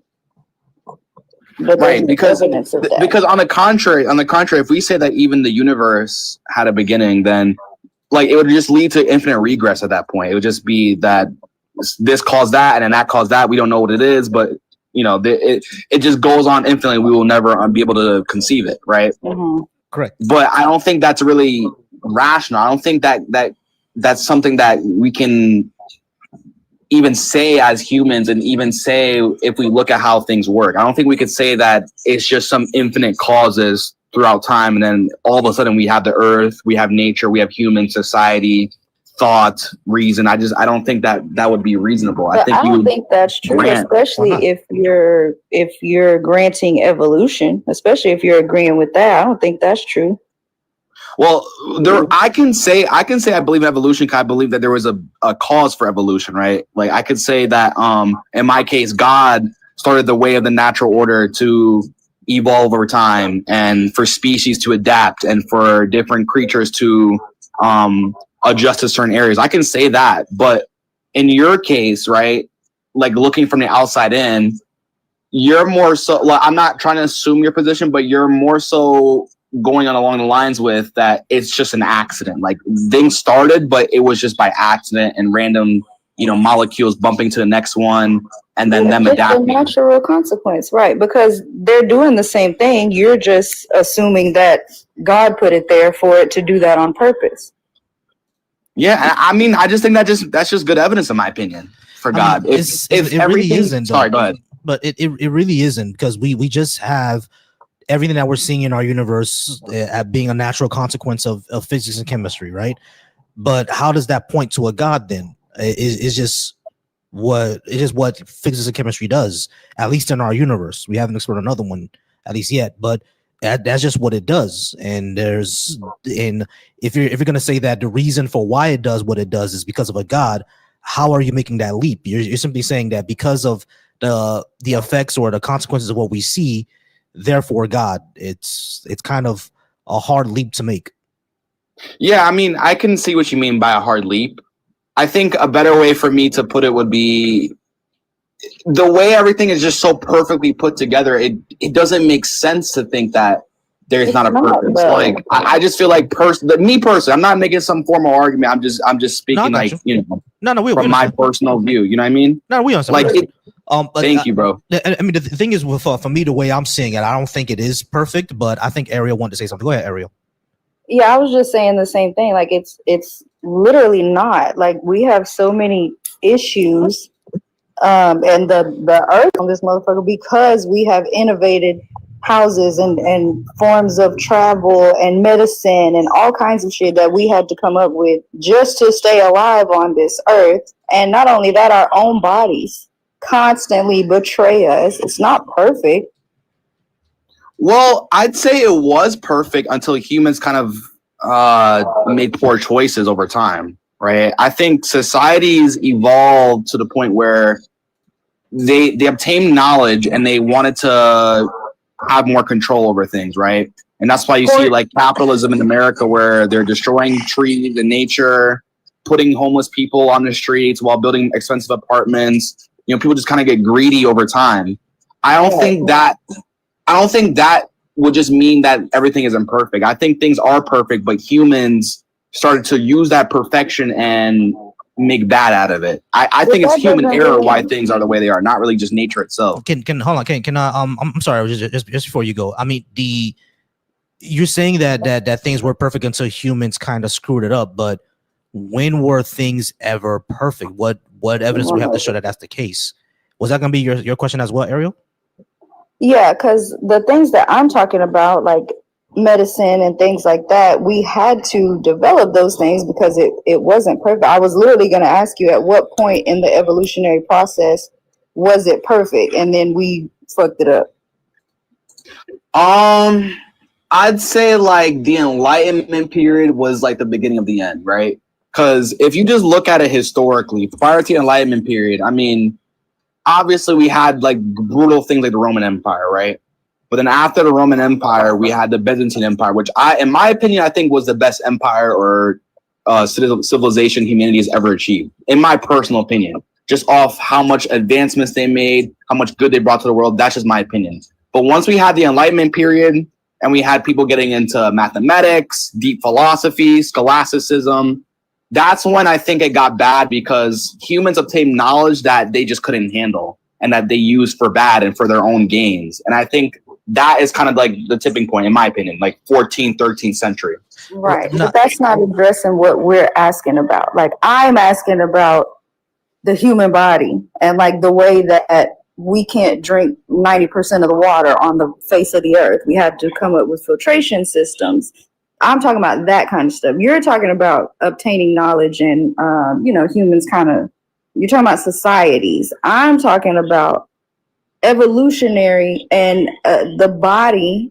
When was it perfect? Like, when did it become, now we get cancer? Now you can choke through the same hole you eat in. Like, now your brain has to ignore your eyes because it'll attack that system and make you go blind. Like, when was it perfect? Well, I mean, I wouldn't know when humans were able to drink salt water. Personally, I'm not too sure when that was ever a stage. I could still argue that even the fact we can't drink salt water and the fact that, you could, choke and just there's certain handicaps to the human body, I think that's still perfect, in my opinion, having limits, because it kind of forces you to adapt, in my opinion. That's just how I view it, though. But I see my time's running out, though, so I don't want to drag this on too long. You know what I mean? No, that's fine. We can keep going. My question would be, is because you said that basically the Byzantine Empire was the height of human civilization, but the problem is is that the Byzantine Empire didn't include all humans. I mean, there are the people everywhere else. So, like, I want to call that the height of human potential and civilization. But then you sit around the Enlightenment era. But between the Byzantine Empire and the Enlightenment era is like 1,000 years that we call the Middle Ages, right? Mm-hmm. Now, the Middle Ages did have advancements in mathematics and stuff like that. But we also know this was around the time of feudalism in mm-hmm. Europe, as a matter of fact, in the Qin dynasty over in China. Or I might be wrong about that. I don't think that dynasty exists in medieval China. It might be another one. But in Africa, we had whole other societies, right? So it's like what you're saying. I'm giving you benefit of the doubt. I don't think it's on purpose, but it's extremely Eurocentric. You understand that there was history outside of that. So what do the rest of us humans have to do with whatever the dudes were doing in the Enlightenment? Like Mansa Musa wasn't part of that. So what was, you know, I mean, that doesn't really account for the rest of the planet. It's very, very Eurocentric. Well, I would say why I made a comment that the Byzantine Empire was peak human civilization is just like, I mean, the influence it has on like what we see today, I think is just astronomical, right? The first hospital was from Basil the Great. It was, I mean, the saint in my church, but so you guys just, he would just be known as like a 4th century Greek scholar who invented the first building or medical residence where the needy could come, have their injuries healed or have medicine given to them, and the government would take care of it pretty much. I think one of those, like that as an example, is like just the peak human advancements, in my opinion. And then not to mention, what else was in the Byzantine Empire? How the way the government and the church, they were balanced in the sense that the government submitted to the church and the church let the government do their own government things. I think that was a perfect balance rather than like a separation church and state. I think that, in my opinion, was perfect for society because morality was in a way that wasn't, you know, just subjective and kind of devolving to different things. And also people were taken care of, like the homeless were taken care of.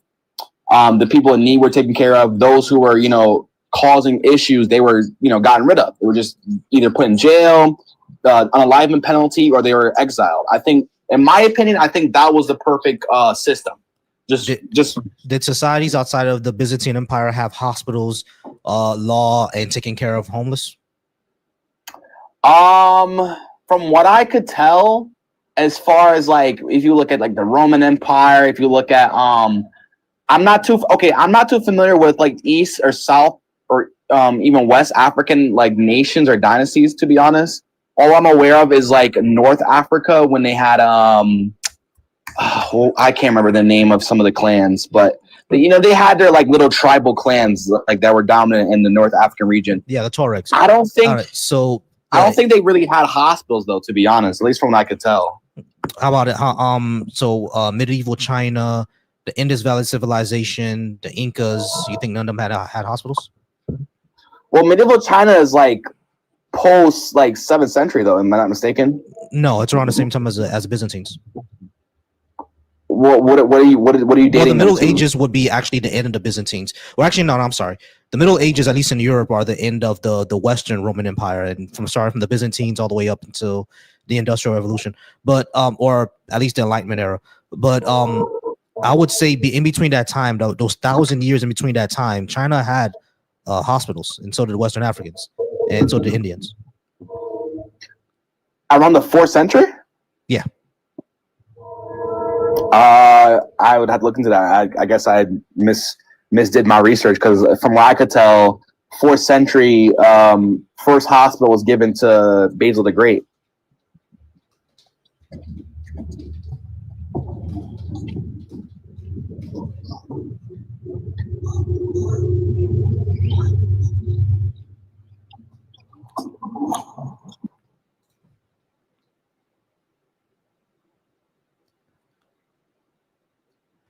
You said the 4th century, right? Yes. Well, not public hospitals in the modern sense that we have today. So you're probably correct about that. Not the modern hospitals that we see, but when you say hospitals, what do you mean by that? Like You still there, Liam? There you go. Sorry. I mean like public hospitals, like things for like the people to come into. Oh, like the invention of public hospitals. Correct. I think the African societies already had like sort of a system like that already existed. It just wasn't. Isn't not something that we would recognize as, you know, the modern public hospital. But yeah, you can go into a certain part of the not just the village, but like a certain part of the city and see a healer. Yeah, they had that publicly for everybody in the society. It's just not something that they wrote down or because it was kind of intuitive, you know? Yeah, I mean, if you're referring to like, I mean, like the Unk that, you know, just took care of folks in the tribe, like, yeah, of course, I would assume they had that in like most societies. But I'm more referring to like a building, because like Basil, because he came from a wealthy family, so he was able to use that money to build these buildings that were used purely for medical care on a broad scale. Because obviously, you know, the Byzantine Empire is a large empire. It's the Roman Empire before they converted, or after they converted, I mean. And, you know, obviously it was a large amount of people in the East. So what they did was they used that money to make large buildings in order to take care of the public. I think that would be like okay. No, I see what you mean. I get what you mean. I get what you're coming from there. Nah, yeah, I get what you're saying. That was created by Basil the Great. Yeah, sure. Now that innovation happening there, do you think that's because that's, I don't know, man, I'm just having difficulty like kind of reconciling this, because it's like societies existed outside of the Byzantines. You know what I mean? So I'm just like, I'm not gonna make that. Hey, appreciate that. I'm not gonna say that's the peak of human civilization. Yeah, I mean, there was societies outside of that. We just don't really study them as much because, you know, we live in the West. You see what I mean? Yeah, I see what you mean. I guess I was more arguing like that's an example of just the mass influence the Byzantine Empire had on just the world we see today. Like, I mean, every country has a public hospital. Like, there's no country outside of, you know, severe third world, you know, that doesn't have one. So I think that was a good example of just when I say, I guess let me correct myself. When I say peak human civilization, I don't mean like peak and then it just got worse after. I mean, as in we made major advancements that are influenced today. That's kind of what I was kind of getting at. And I don't think we've regressed. I think we've still been able to advance, right? Yeah, exactly. And that's why I correct myself. I mean, we've obviously advanced since 4th century for sure. I mean, I think technology was a great thing. Right. Okay, cool. Gotcha. We've kind of gotten off track on what we were talking about before. I don't remember what we were talking about before we got into the Byzantine Empire. Have no idea. Go to your really quick. Sorry, go to your where you have that goal set and add a different gift, because that's just heart means, and we can only send one. Oh, okay, gotcha. That's what y'all mean. I didn't know we could. You can only send you one can heart put 3. Yeah, the heart means they only let us send one, but you can put 3 different gifts. Okay, gotcha. I'm doing that right now. Well, I'm on my computer. I'm gonna try to set it. So I'm gonna put I'll put this one, and let me add some more as well. All right.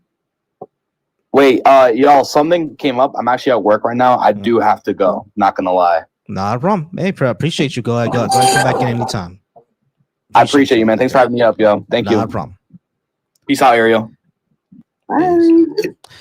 All right, guys. Once again, I appreciate y'all. Thank y'all so much for the gift. I'm setting up a new gift goal right now. We hitting those gift goals, y'all.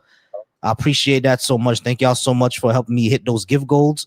And like I said, if y'all would like to talk about what I have on the board, it's still open. You guys can go ahead and come on up. But let me put this dolphin in. I like the little dolphin thingy.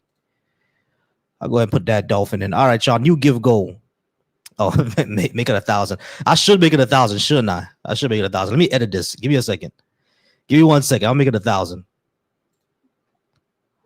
That's what I do. I usually put like a penny goal, you know, like roses or something, and then I'll do one that's like 99 cents, and I'll do like 5 of those, and then I'll put one big, like a money gun or something. Yeah, just so people have options.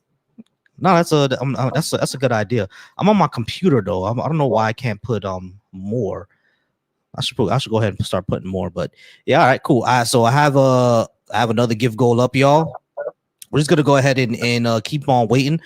Ariel, appreciate you. You know the cookout is in 2 weeks, right? I know. I was telling Bart. I think it's because I'm not in the Discord or like the group chat. I was saying I don't know like how many days everybody's supposed to be there. I wanted to know like where everybody was staying, or if everybody was just kind of separately doing their own thing. But it's still enough time. I was thinking it was on like the 4th. I don't know why, but it's still enough time. I might try to put something together. I just need to get in the chat so I can kind of get some more. Yeah. Got you. What I'll do, I'm gonna inbox you the group chat link. It's a Signal group chat, so I'm gonna text it to you, and then once you win, I'm gonna send you all the information for the t-shirt, the Airbnb that I suggested everybody take, the flyer for the cookout, all of that, and I'll send you the list of places where to not stay in case you can't get that Airbnb. I'll tell you not to stay. Let me tell y'all. I'm gonna tell y'all again: Sanford, Kissimmee, Lake Mary, Winter Haven. Those are 45 minutes away from the park. Don't stay there. All right. No one's going to pick your ass up. I'm telling you that right now. That's too much gas for me. All right. We have a new person. I can't say your name because there's a whole bunch of symbols. How do I say your name? Yeah. Plasma. There we go. Plasma. How's it going, Plasma? Are you at least 18? And which number did you want to talk about? Yeah, I'm at least 18. And I think there's probably some leftist policies I don't agree with, and I do think there's sufficient reason to take on the belief of at least theism. All right, cool. Which leftist policy would you disagree with? Well, I'm pretty economically left, but I don't think I agree with pro-life, pro-choice. I'm pretty pro-life. You're pretty pro-life. All right, cool. Not a problem. You can be pro-life if you want. My only thing is that if you're gonna be pro-life, sure, just be pro-life. What does that have to do with anybody else, though? You think that you're gonna make abortion illegal? Yeah, I think abortion in the general case is comparable to murder, a lot of it. So I think we should make laws that prevent murder. I mean, we already have that. With the general case of abortion? No, because we don't consider abortion to be murder. So it's like when you say that abortion is murder, though, the question will then be why? Yeah, I think there's a multitude of reasons. I think the fetus in development is probably a person. I think there is some future valuable experience resemblant to ours. I think it's a part of a rational nature, or it has a rational nature. I think those are, sufficient reasons to take on a person. I also think it has a holomorphic soul. Well, I don't believe in souls. So, but when it comes to the personhood argument, what I would say is that we can grant personhood when it actually has a conscious experience, which typically doesn't happen until in between 21 to 24, I think, weeks. That's when the synapses or the actual physical capability to have a conscious experience grows around that time. So not only that, that's actually around the time of viability, around 21 to 24 weeks. That's a little fuzzy there, which is why I give that block. But typically we know by 22 it's viable. Yeah, I mean, and we know by 23 it has a conscious experience, which means that conscious experience to feel pain, make rational decisions, et cetera, et cetera. It happens around that time. So, but before that time, there's really nothing there, right? But I can see, like, on a personal level, at 21 weeks, because I went through something like that just personally. At 21 weeks, why no one will want to have an abortion then. I get that part. But at the end of the day, when it comes to personhood, are you putting personhood just at conception, or when it actually has a conscious experience? No, I think it's a little bit after conception. And I think if I can chime in on a couple points you made, if you don't mind.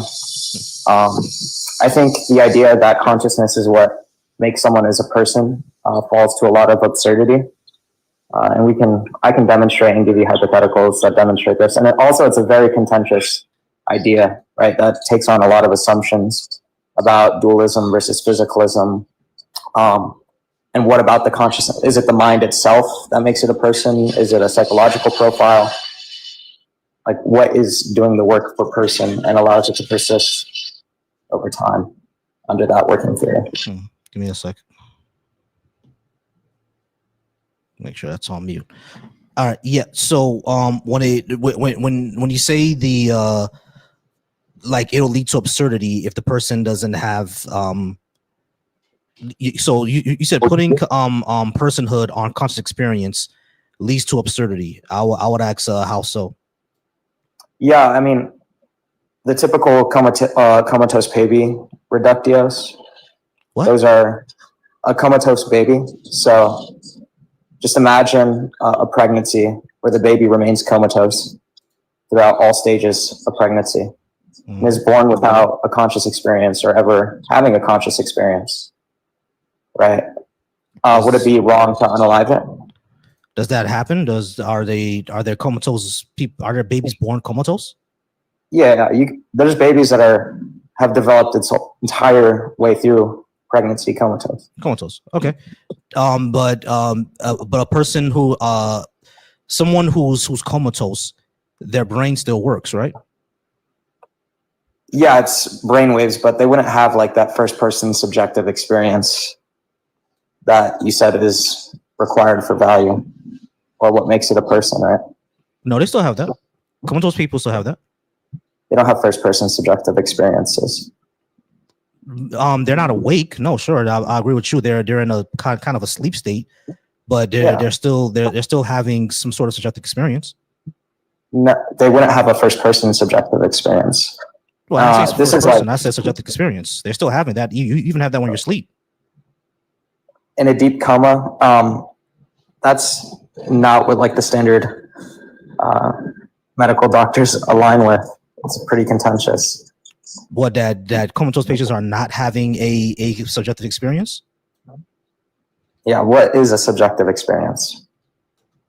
I would say basically like some sort of like awareness of like the environment. Yeah, during deep comatose and during these, they don't develop the faculties to even have awareness, right? They don't. That is a first person subjective experience in order to recognize the awareness. Right? No, I don't think that's true. Let me look this up just to make sure. Let me see.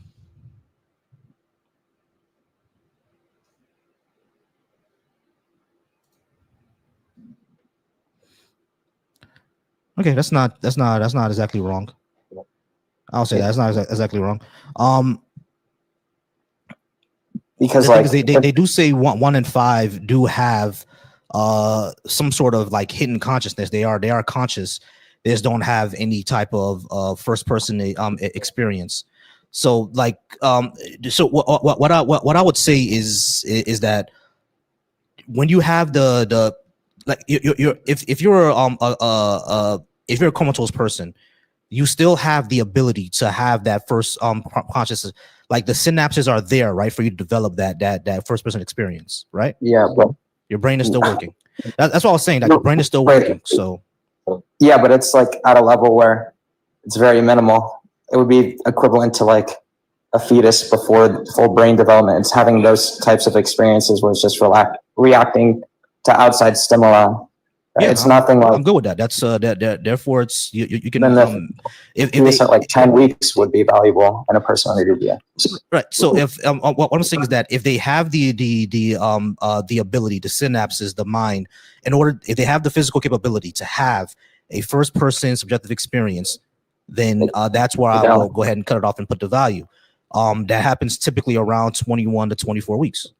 But but in the comatose example, right, 1 in 5 have that hidden background What about the other 4? Would it be wrong to unalive them? Like I said, they still have that ability to do. They don't. They don't. Their brain isn't producing that ability. They have the physical part. It's like a computer. Like your computer has the physical parts, but it needs to be plugged in and turned on in order for it to be a computer and generate the kinds of things you care about a computer for. No, I get that. For some reason they're still comatose. They're not waking up. Something is happening that we need to go ahead and repair. So let's go ahead and repair it instead of just throwing them away, right? Yeah, but why do we value it? If it's not a person. People. No, because that would contradict your theory of person. No, it wouldn't. Yeah, because you have an instance in which there's no first-person subjective experience or conscious experience. They have the ability. And they don't. Yeah, they do. No. The parts are there. The study said. And what parts are needed? The brain synapses, the spinal. I can't say the exact same pieces, but okay, that's fine. But how about this? Is it wrong to unalive like a brain dead person? No. But the parts are there; they're just not working. The brain is dead. There's nothing there. No, the brain death isn't like when it turns off. Brain death is when it emits very low brain waves, right? No, something that couldn't. Brain death is 0 brain waves. There's nothing there. No. Yeah, that's not true. When the brain is dead, it's completely dead. There's nothing there. You can look it up. I promise you. There's brain death. You're saying that there's brain dead people who still have brain waves. That makes no sense. Yes, brain waves aren't all qualitatively the same. So what are the brain waves?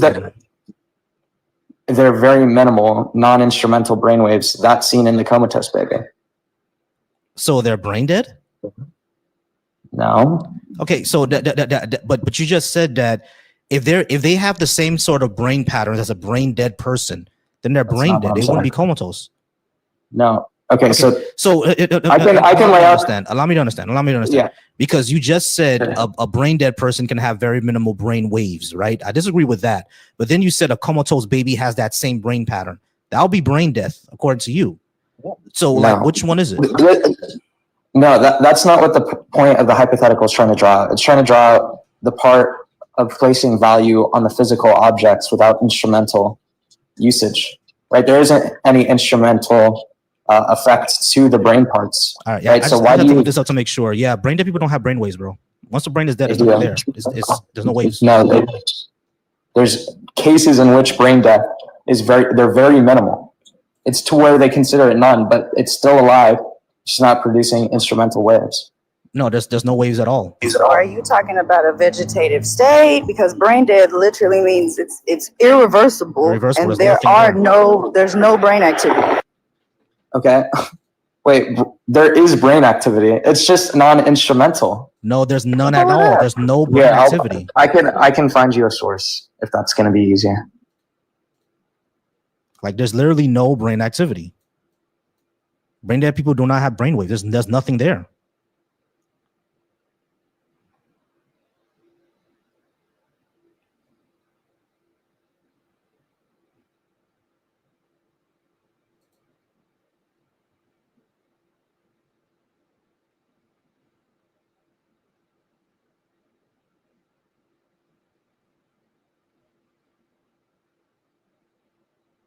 Yeah, I was incorrect.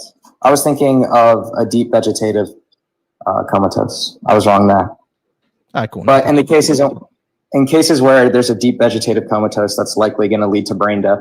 Is it wrong to unalive them? No, we have to. I would say wait until they're actually brain dead. Okay. And what is generating the value or the wrongness of unaliving them? Well, like I said, they can still come out of that vegetative state and have a conscious experience. But once they're brain dead, that's impossible to reverse. There's nothing there. Okay. Now apply that to like the fetus, right? So we have the fetus in comatose. The 4 out of 5 that don't have any emissions of a first-person subjective experience. On that too, because I was looking for that, and the only thing that's the one the host mentioned. No, you mentioned babies being comatose all the way through. I want the source for it because I couldn't find it. All I can find is the mothers being in a comatose state.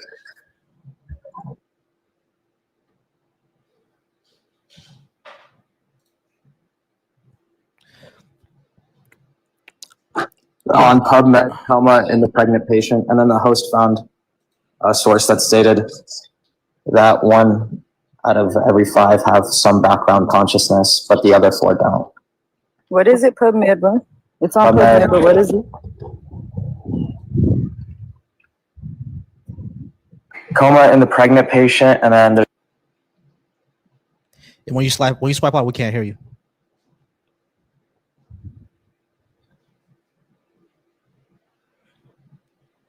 Just to let y'all know, when you swipe out, we can't hear you. Yeah, I'm trying to find yeah, not a problem. More sources. But listen, let's say like it's very rare, or it doesn't even happen at all, right? It doesn't even need to really happen in order to see if your theory of person is valid, right? Because through thought and reason, they can operate in the abstract. What? Thought and reason operates in the abstract. Yeah, but the thing is, thoughts don't happen without a physical brain. No, I'm saying, I know that. I'm saying that even if it's the case that comatose babies never happen, right, which they do, but if it's the case it never happens, right? I still need the source, because this PubMed article is literally talking about the mother, not the baby. Well, let's just look up. Are there some babies who are born comatose? I never even doubted that. I'm like, humans are weird. That could happen.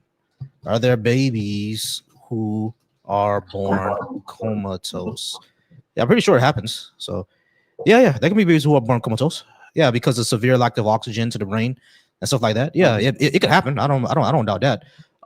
But now if they're saying that it's because of extreme lack of oxygen during labor or to the brain, then those long-term outlooks, it could lead to either injury or brain death. But I would say at the end of the day, my entire position is that my thing about consciousness is not, they're awake right now or they have the experience right now, but they can medically gain or regain that experience. You see what I'm saying? So even if a baby is born comatose, they can possibly regain that, right? But if they're brain dead, they won't. Regain is the wrong word, right? It's gain. They would never have. Oh, you said regain, but well, I said gain or regain. I said both. You probably didn't hear the first one, but yeah, gain or regain. Okay, cool. If it can gain consciousness sometime in the future, then it's a person. Say that again. If it can gain consciousness sometime in the future, then it's a person. If it has the medical physical capabilities, yeah. If it doesn't, okay, then you need an argument for physicalism. What do you mean I need an article for physicalism? What do you mean? Like if the things aren't physically there, then they're not going to gain consciousness, right? No. What you're presupposing a theory of mind. That's very debated upon. No, I'm not. Yes, you're presupposing a theory of mind. You're presupposing the theory of mind simply states that we recognize each other as separate. Like that's really it. No. Theories of mind like type A and type B and Rossian physicalism say that I have no the mental parts and the consciousness, they're different working theories of mind. And what it says is that the conscious experience is reducible down to the physical parts itself, right? If that's something that's contentious within the field of philosophy and debate, then that needs an argument because that is what's doing the work for your position. Saying the physical. Cool. Have you ever detected a mind without a physical brain? They can operate in a supervenience relation. I have no clue what that means. Have we ever detected a mind without something physical, without a physical brain? No. Okay, so there's no reason to believe that it could happen. No, because that doesn't raise the probability of the two competing hypotheses being true or false. We have no evidence we have no evidence of it. We have no evidence of thoughts, minds, etc. existing without a physical brain. So why would we just assume that most dualists take on a position that they operate in a supervenience relation? I understand that, but there's no evidence of that being the case. I can give you an argument and we could shift the burden. An argument isn't evidence, bro. What's evidence? Evidence is something that we can demonstrate, something that's demonstrable, something that we can collect data on. That's what evidence is. Making a cute little argument. It's not evidence of anything. I understand that this is a philosophical position, right? I don't have any beef with that. It's a philosophical position. I get that.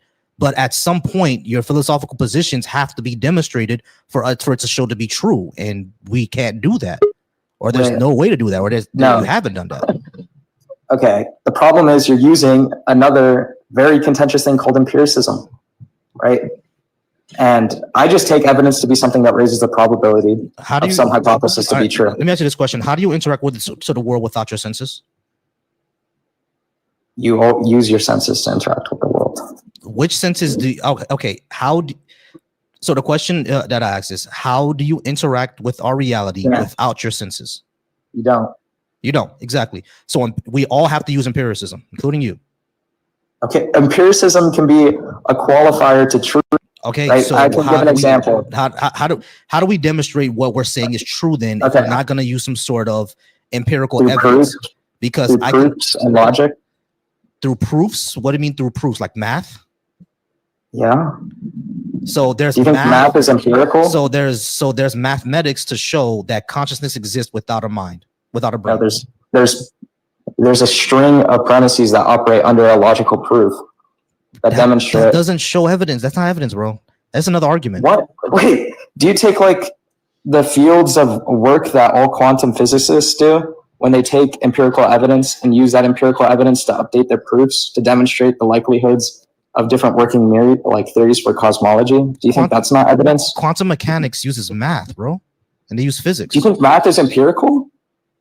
Math, like as far as we see, it's pretty much at least what we invented empirics? For it. What? Wait, what's an empiric? Because if math is empirical, then you're committed to saying like hold on, an argument. Hold on, wait. We're going way too much into the weeds. We're talking about abortion. Well, the problem, the problem is you're using. Hold on. Plasma. Sorry. We're going way into the weeds. We're going way into the weeds. All right. So this is not going to really help us. This is what I would say. Okay. Let's say. Hold on. This is why I don't get into the. Hold on. I'm not. We're getting too far away from the subject. Like at the end of the day, I get that that you don't like abortions to happen. Fine. If that's the case, you should support leftist policies because abortions will happen less if we instituted better education, better sex education, more access to contraceptives, better family planning policies. If we had that, you would see abortions either be very, very minimal or not at all. Yeah, so why not just do that? I'm economically left. Like I can be economically left and socially left towards those positions and have a major disagreement about the accessibility of first term abortions. I don't think those things should be accessible. All right, why not? Because if you're to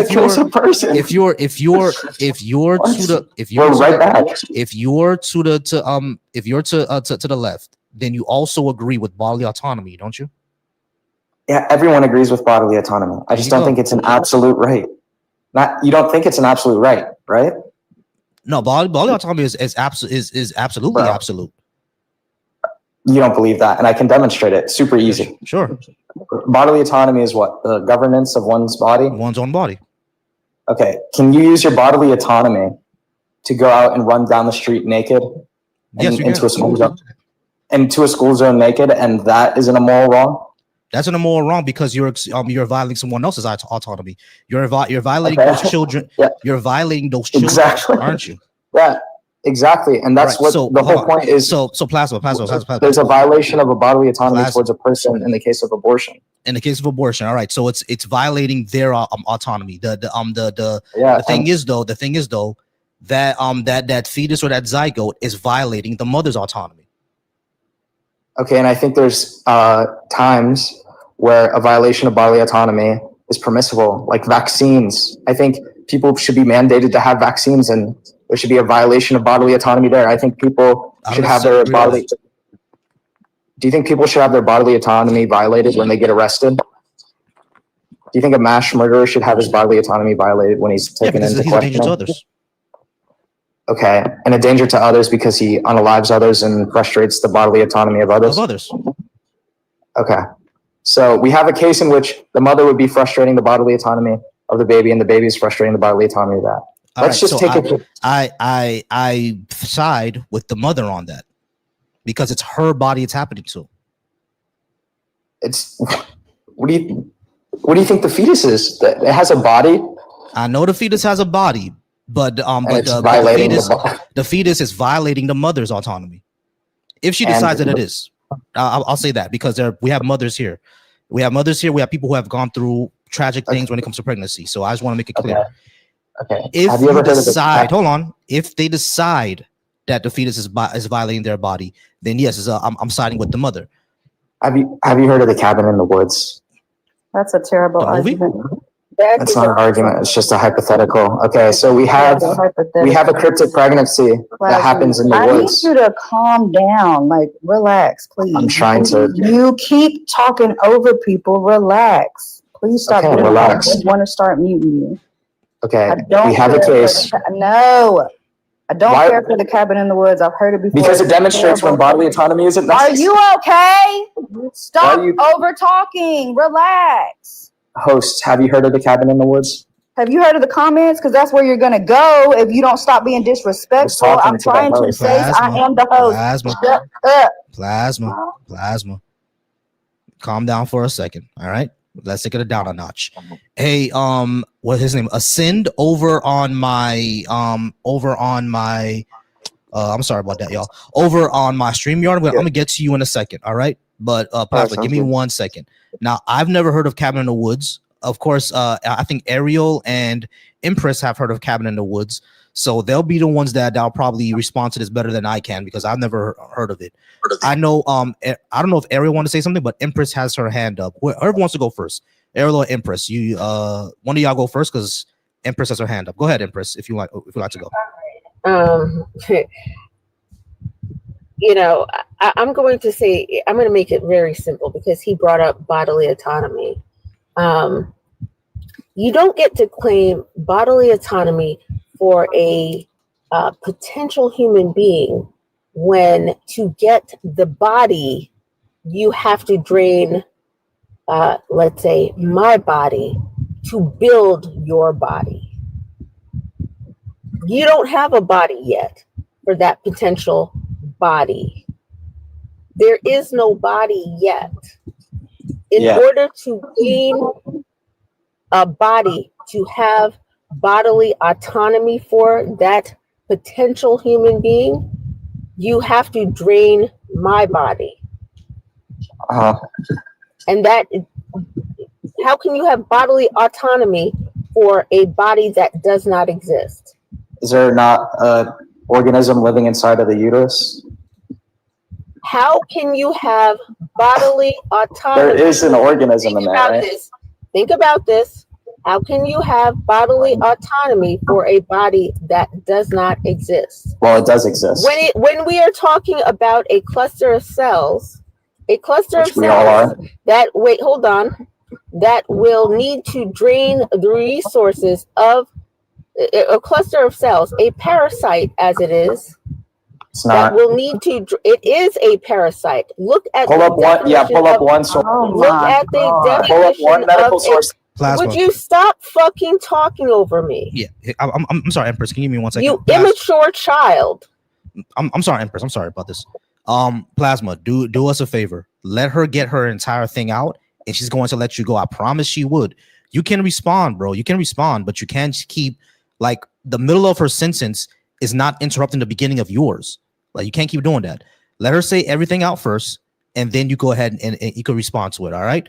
I'm sorry about that, Empress. Go ahead and finish what you were saying. Can I just chime in for 1 second? No, not yet. Let her finish what she was saying first, and then you could go ahead and go in. When you claim that the resource, that it is not a parasite, how does it live without the resources of the mother, of its host? How does it build itself without the resources of its host? Are you claiming that the resources that are used to make its kidney, its heart, its liver, the skin, the teeth, the hair, all of those things, are those being Amazon delivered? Then I can operate in a symbiotic relationship. Little shipments? No, they are direct. It needs even your multi-day meals in order to survive. If you are not getting enough food as the host, it will survive off of the body fat that you already have. This is the reason why women carry more body fat than men. In case they should happen to get pregnant and there's a shortage of food, or there should be a shortage of food while they are breastfeeding. That is the reason. That parasite lives off of the mother's resources. You cannot have bodily autonomy when there is no body yet, and that you would require all your resources from your host in order to build a body. Okay. Can I respond? I think she's done now. Go ahead. Okay, so there was a multitude of false claims there. Parasitic relationships happen between different species. Also, there is something that exists that is a separate organism, right? Because if there's nothing or no body that exists, then it can't be a parasite. So you're contradicting yourself there. I just want one source that demonstrates a biological consensus that it is a parasite rather than a symbiotic relationship. If you could just demonstrate that, right? Because you made the claim.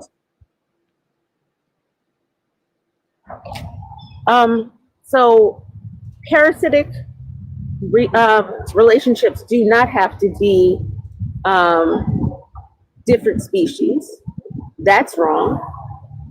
They don't. Can you demonstrate with a source, please? I'm in the middle of doing things. I'm not going to look it up. Host, can you please look up pregnancy a parasitic relationship? Wait, hold on. They don't have to be different sources. Number two, I asked you before you start having me look things up.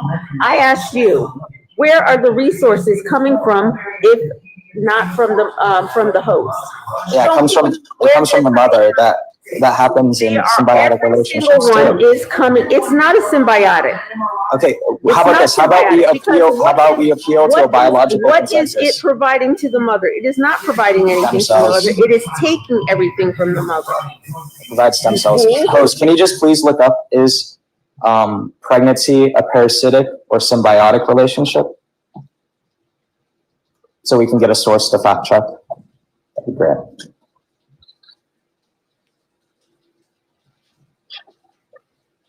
And she also recognized it was of the same species. So it is a human and a separate organism.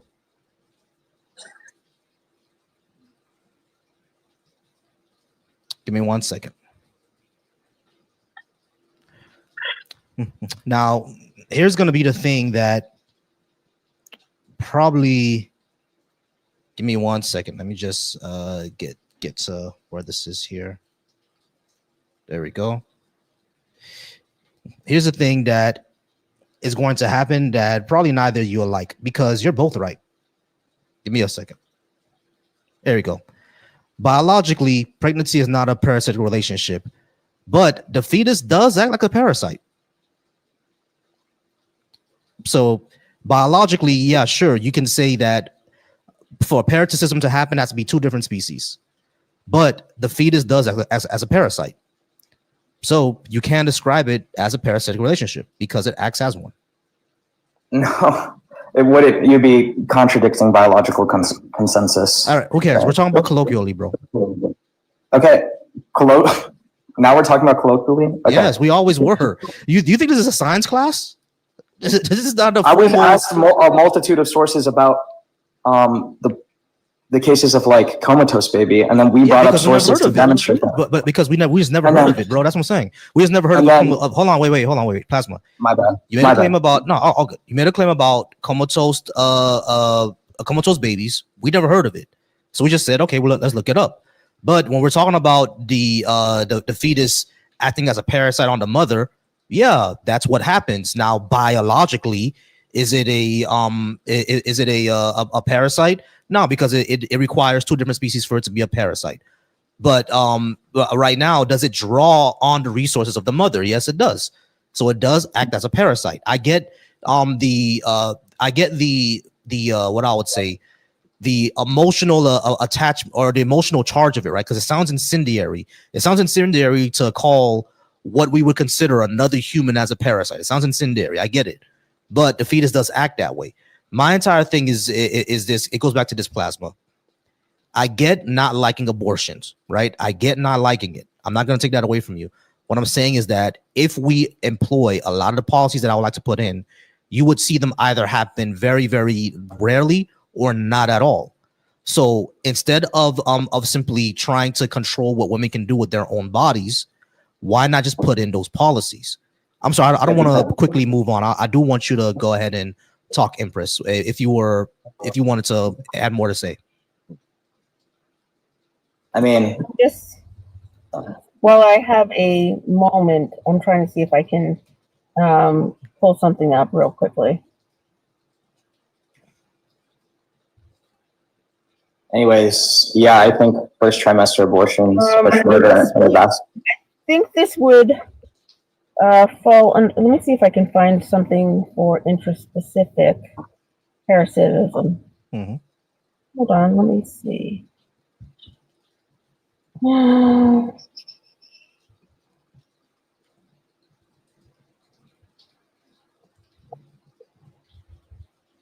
Oh, let's see. Okay.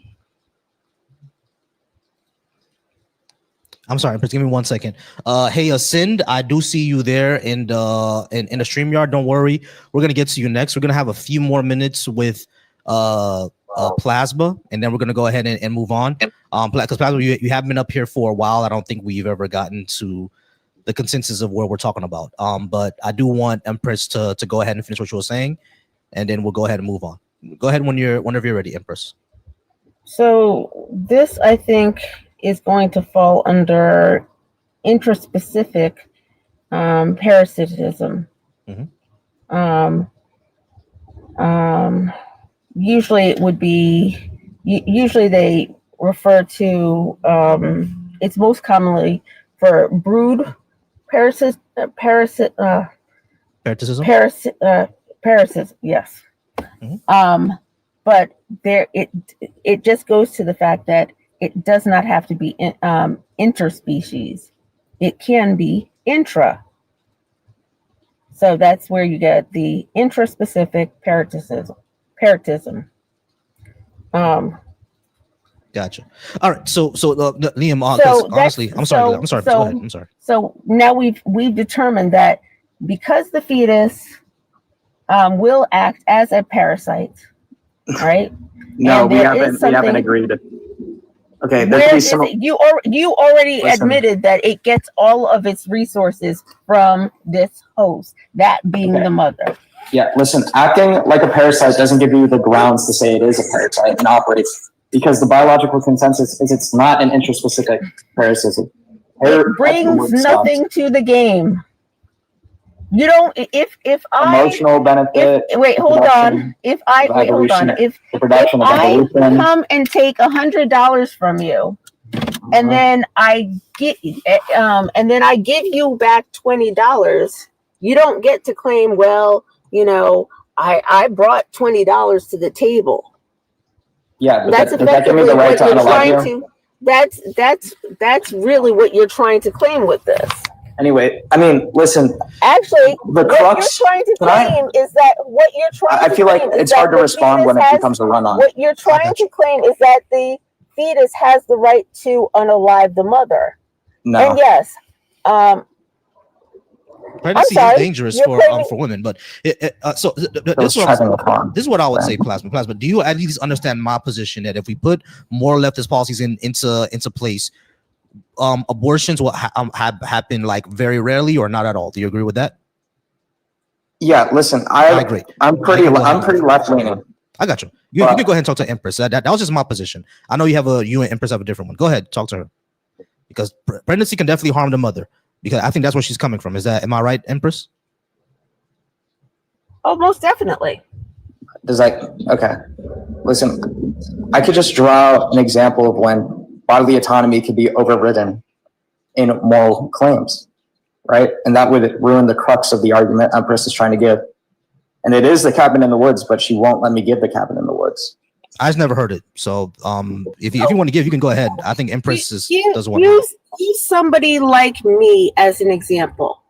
And when I say use me as an example, use somebody like me as an example, who was advised before she turned 16 years old that she had an autoimmune disorder that strongly increased the odds that pregnancy would be harmful to her. And many of the people who try becoming pregnant, actually, many of the people who have the disorder often find out during their childbearing years, either when they're trying to get pregnant or once they've had a baby and it sends them into a flare. Or third, when they've had a baby and it almost unalives them, as happened to a friend of mine. It almost unalived her. Her son is almost 5 years old, and she is still dealing with the repercussions of having had her son. Okay? Mm-hmm. Tell me about this. Give the cabin in the woods example now? No. Talk to me about I can't. Me. No, because you want to use some. We're going to anecdotal stuff. I'm using a very real example that happens on a very regular basis. Yeah, if the mother's life is in grave danger, she should be able to have an abortion. Well, every pregnancy is dangerous. There is not a single pregnancy that is not dangerous. Yeah, I mean, okay. Obviously, right? But there's other activities that increase the risk of danger that we allow morally in society all the time because it doesn't put you in a grave risk. Like driving the speed limit and adhering to traffic laws is dangerous, especially on a motorcycle, right? But we allow that in society because there's not a moral wrongmaker there. When there's a grave danger, like driving erratically, right? That's when it becomes immoral, okay? But I would like to give the cabin in the woods example because it demonstrates an absurdity within your worldview. And I don't understand why we haven't been able to do this. You want to go to the absurdities. I'm showing you the very realities. I don't think you understand. Let's talk about the women who, once again, like me, use birth control and end up pregnant still. Okay. And you were in grave danger and you could have unalived on a grave scale. It was more likely than not you would unalive. What? In the U.S., if we look at the U.S., I'm asking questions and I feel like they're not even getting answered. Yes. Okay. I was a high-risk pregnancy from the moment. I was a high-risk pregnancy from the moment that my doctors determined I was pregnant. From the moment. Okay, then you should probably. Doctors, listen. Yes, you can get an abortion. You might want to be quiet. Wait, hold on. You can get an abortion. My doctors. Wait, hold on. Don't just cut me off because now you've asked the questions. I'm saying you can get an abortion. That's all I needed. No, don't. Hold on. I don't want to know about your. It's like, but I've already answered the question. There's no reason to get into the anecdotals about her life. What about the women like myself who end up pregnant even though they've taken birth control and don't want to have to put their lives in grave risk? I said you can get the abortion. I've said that like 5 times. So every woman who has taken birth control and still ends up pregnant can get an AB. No. Yes? No, if their life is in grave risk, then they can get the abortion. But that's not the general case of abortion.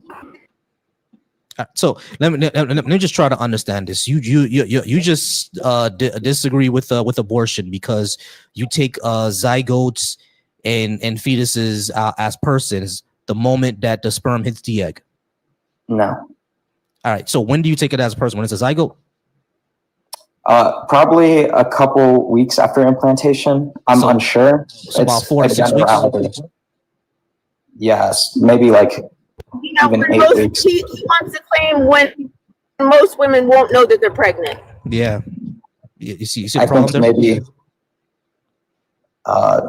Okay. I mean, there's a pragmatic issue, right? But this is a moral question of which I think it becomes a person under my working theory of person. I got you. That's why I don't get into the morals of it. You can have those morals if you want. Let's just go ahead and put in policies that would make it less likely to happen or not at all. I agree that we should curate our policies to more sex education. I think healthcare should be free. I'm pretty left wing, and I think those things are a good step that the right needs to take in order to get this position. Right. But I'm saying there's a disagreement on the access for the general case of first trimester abortion. So, I don't think those things. Here's the problem though, Plasma. If you cut it off, you're gonna cause more problems than you solve, aren't you? No, you are, because what happens in every country where they abolish abortion? I'm not an abolitionist. So I don't think we should abolish abortion. I think abortion should remain legal, but should have stricter qualifications like medical assessments. All right, because now we're wasting our time. Yeah, now we're wasting our time. I wanted to respond to a couple of things, but yeah, that's why I was silent, because I don't like to argue abortion with men who will never give birth. That's fucking crazy. But the last thing that he said about if you're in danger during your pregnancy, the most dangerous point in pregnancy is the birth itself. So that would automatically, so everybody can get abortion, because you're more likely to be in fucking harm's way when you're giving birth to the child. So how are you want us to go through the whole pregnancy, and then when we get close to birth and we realize this, oh shit, I might be in danger, now you can get an abortion? Like, that was a moot point. I don't understand. Also, no, actually the most dangerous thing during pregnancy is often the father who decides he does not want you to be pregnant anymore. That statistically is the thing that puts women's lives at risk the most in pregnancy.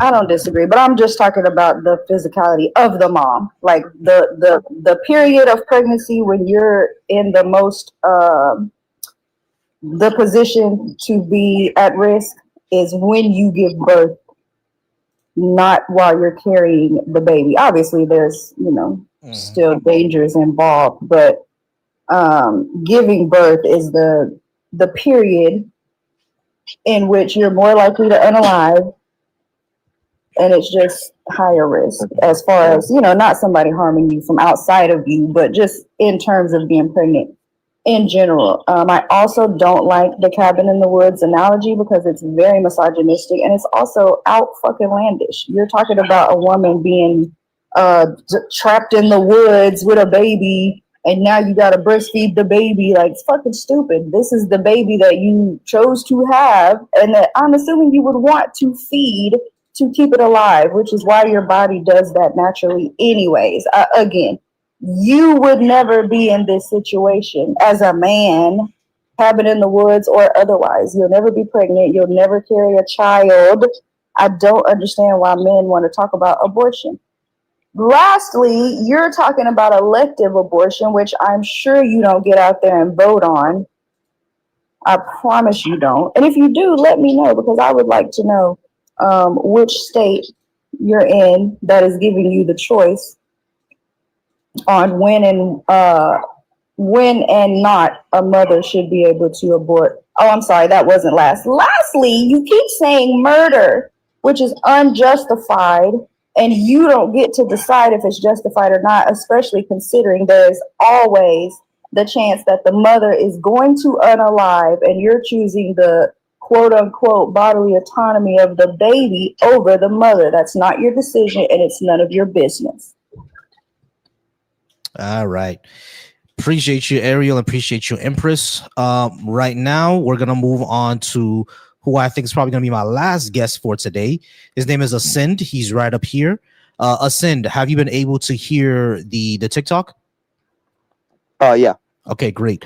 All right, so we do have Ariel and Empress, as you can see on your screen. If you're looking at your screen, of course it's a little blotchy, but if you look at the screen, here's Ariel and here's Empress. Okay, so they're gonna be chiming in as well. We're gonna go ahead and put some time on the clock.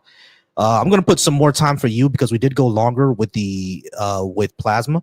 So, Ascend, are you at least 18? And which number did you want to talk about?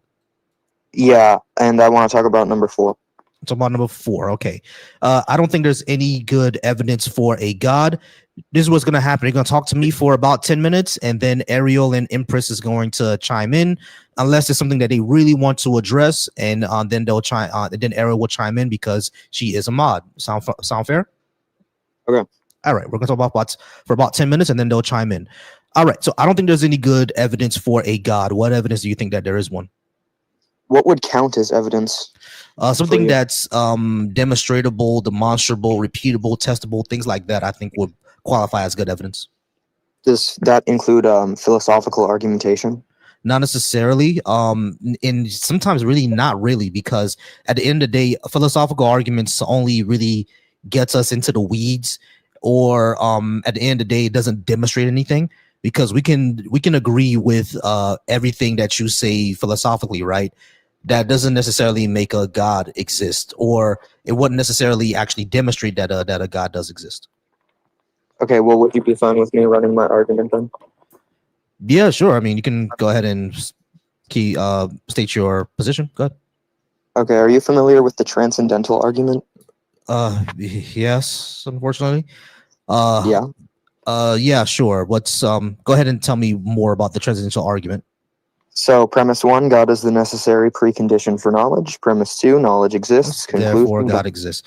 Okay. Yes. Why is God the necessary pre-existence for knowledge? Because actually, there's another problem. You haven't shown a God exists yet. You're just asserting one.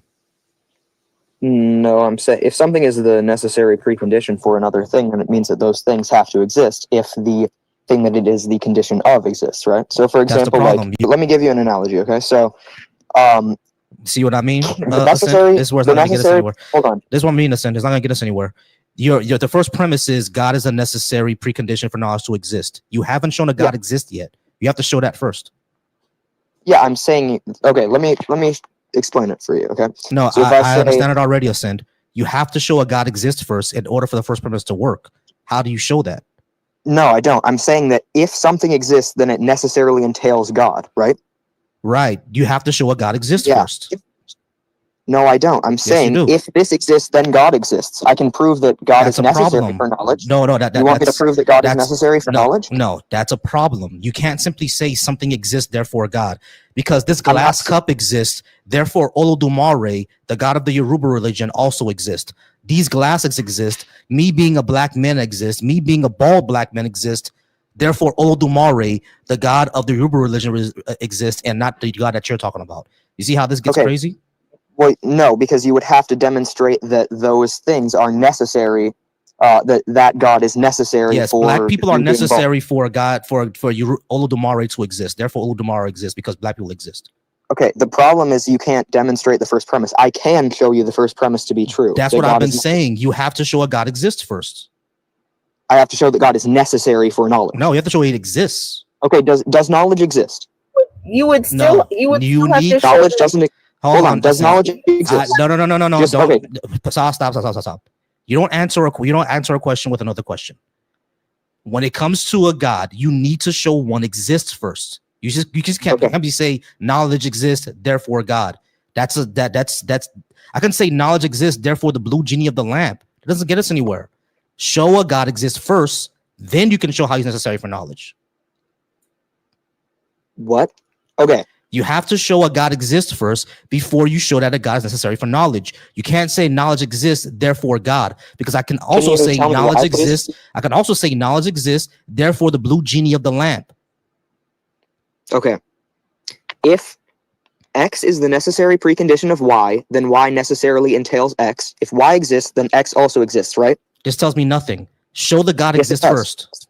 I don't have to demonstrate that X exists. I'm saying I don't have to demonstrate that Y exists. I'm saying, no, I don't. Yes, you do. Not in this argument. That's not how it works. Can yes, you do. Demonstrate that? Yes, you do. Okay, listen to me, please. No. You have to show a God exists first, because you're simply asserting that I understand the entire premise. X exists, Y exists, whatever. I get everything that you're saying. The problem is that you're putting something that hasn't been shown to exist yet. Okay, can you steelman my position then? No. No? You can't steelman my position? Are you listening? Because it's stupid.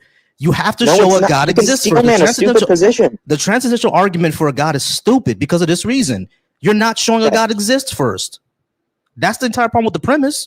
You have to show one exists first. You can't simply say a God exists. You can't say knowledge is true. I mean, knowledge exists, therefore God exists, because I can do the same thing for anything. Again, the blue genie of the lamp exists because this glass is necessary for the blue genie of the lamp. You don't believe in the blue genie of the lamp. That's exactly what you're arguing. You're saying that knowledge exists, therefore God exists because God is necessary for knowledge. This glass exists because the blue genie of the lamp exists because this glass is necessary for the blue genie of the lamp. It's still stupid. You have to show God exists. That the blue genie of the lamp is necessary for the glass to exist. Yes, which I can prove that God is necessary for knowledge. The blue genie of the lamp is necessary for this for this glass to exist. Can you prove that? Yes, because I said so. It just gets us nowhere. That's not my argument. I have another syllogism to prove that my. I don't need another syllogism. I need a demonstration of a God existing. Okay, let me just say this. Okay, so eggs and flour are the necessary precondition of a cake. Cake exists, therefore eggs and flour exists. Is that a valid argument? Because we know eggs and flour exist, bro. It's a valid argument. We know eggs and flour exist because cake contains them. Hold on a second. We know eggs and flour exist because they're physical. They're not reality. I can go to the Publix 15 minutes away from me and get some eggs, or I can go to my refrigerator and get some eggs. I can demonstrate that eggs exist. I can demonstrate that flour exists. So this is not a proper analogy. You need to demonstrate the God first. You can't say knowledge exists, therefore God. You have to show that the God exists first. Your thing with the eggs and the flour and everything like that, yeah, sure, that's perfect because eggs and flour presuppose that cakes and presuppose that eggs and flour exists. Sure, and I'm saying knowledge presupposes God. That's my whole argument. You're saying a sin. Hold on. We can show eggs exist. We can show flour exist. We can come up with a definition of knowledge. You have to show that a God exists. You haven't. That's what I'm saying. Just what is your epistemology? What does that mean? What is your how do I determine things are true? What's your foundation of reality? What is my foundation of reality? Yes. I'm not sure how to answer that question.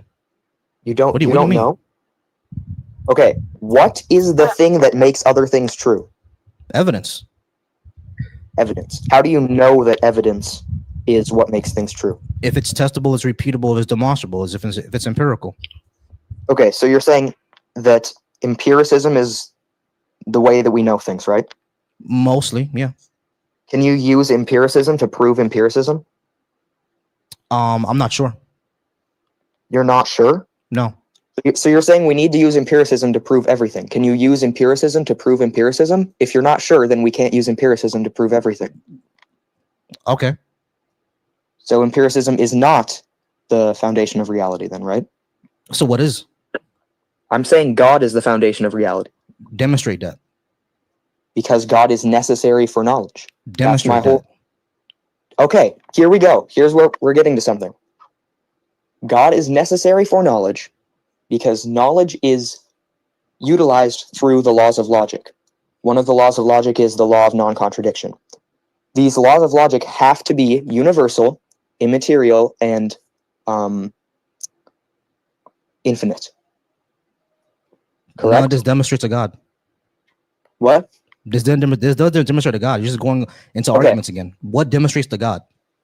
The thing that demonstrates God is that laws of logic exist. And for laws of logic to exist, they have to be immaterial and universal. There is nothing in this world that can ground that because everything in this world is immaterial and is not universal. Can you tell me something other than a God that is immaterial and universal? Yeah, your mom. What? Exactly. You see how this gets crazy, right? This is kind of stupid. This is kind of stupid. Dude, none of this demonstrates a God, bro. Just because you don't understand basic philosophy doesn't mean philosophy is not correct. I didn't say philosophy is not correct. I'm saying what you're saying doesn't get us anywhere. You haven't demonstrated a God yet. It does. I don't need. This is the way I'm demonstrating God. Is I'm saying it's not. If we can know anything, okay. If we can know anything, God exists. Okay, we can know so yeah. If we can know anything, God exists. If black people are real, then Oldumare is also real. So can you give a syllogism for that? Yes. Premise 1, Oldumare is necessary for black people to exist. Premise 2, black people exist. Premise 3, Oldumare exists. Okay, demonstrate the first premise. Yeah, sure. Black people exist, therefore Oldumare. That's not what I'm saying at all. It's a false analogy. Let's see. Yeah, it is. I'm not saying that you're simply asserting I'm not things. saying the first premise is true because I'm not asserting things. I'm saying laws of logic are immaterial and universal. Yes, laws of logic are That immaterial and means that whatever universal. grounds it That has to be means immaterial. yes, and that means universal. whatever grounds it has to be universal, immaterial. Therefore, Olodumare, the god of Yoruba religion. Say that again. Everything that you said, the conclusion is Olodumare. So you're saying that this god that you just made up is the I didn't make him up. Olodumare is a real god in the Yoruba religion. Okay, you're saying that he's okay. Why is he specifically necessary for knowledge? Because the first people on this planet were black, and therefore black people are the ones who were the first ones to gain knowledge. Therefore, Olodumare. Knowledge is. That doesn't mean that the first thing that created knowledge is black. Yeah, it is because the first people on this planet were black. No, that's a non sequitur. No, it's not. You demonstrate that? The first people on this planet were black. Yeah, that's a non sequitur. You're saying the first people on the planet were black, therefore God is black. That's just not valid. That's what the first premise is. A complete non sequitur. You're proving my entire point here. My entire point is that your first premise is a complete non sequitur. Having knowledge doesn't mean that a God exists, and you're simply saying that a God is necessary for knowledge, but haven't shown that a God exists yet. And when I asked you to show that a God exists, all you brought up was the laws of logic and everything like that, right? But I can easily take that same argument. I can easily take that same argument and apply it to Olodumare, to Orochimaru, to Brahma, to Zeus. I can apply it to any of them, bro. Are those things triune? What? Are those things triune? The god of Hinduism is Brahma, Vishnu, and another one.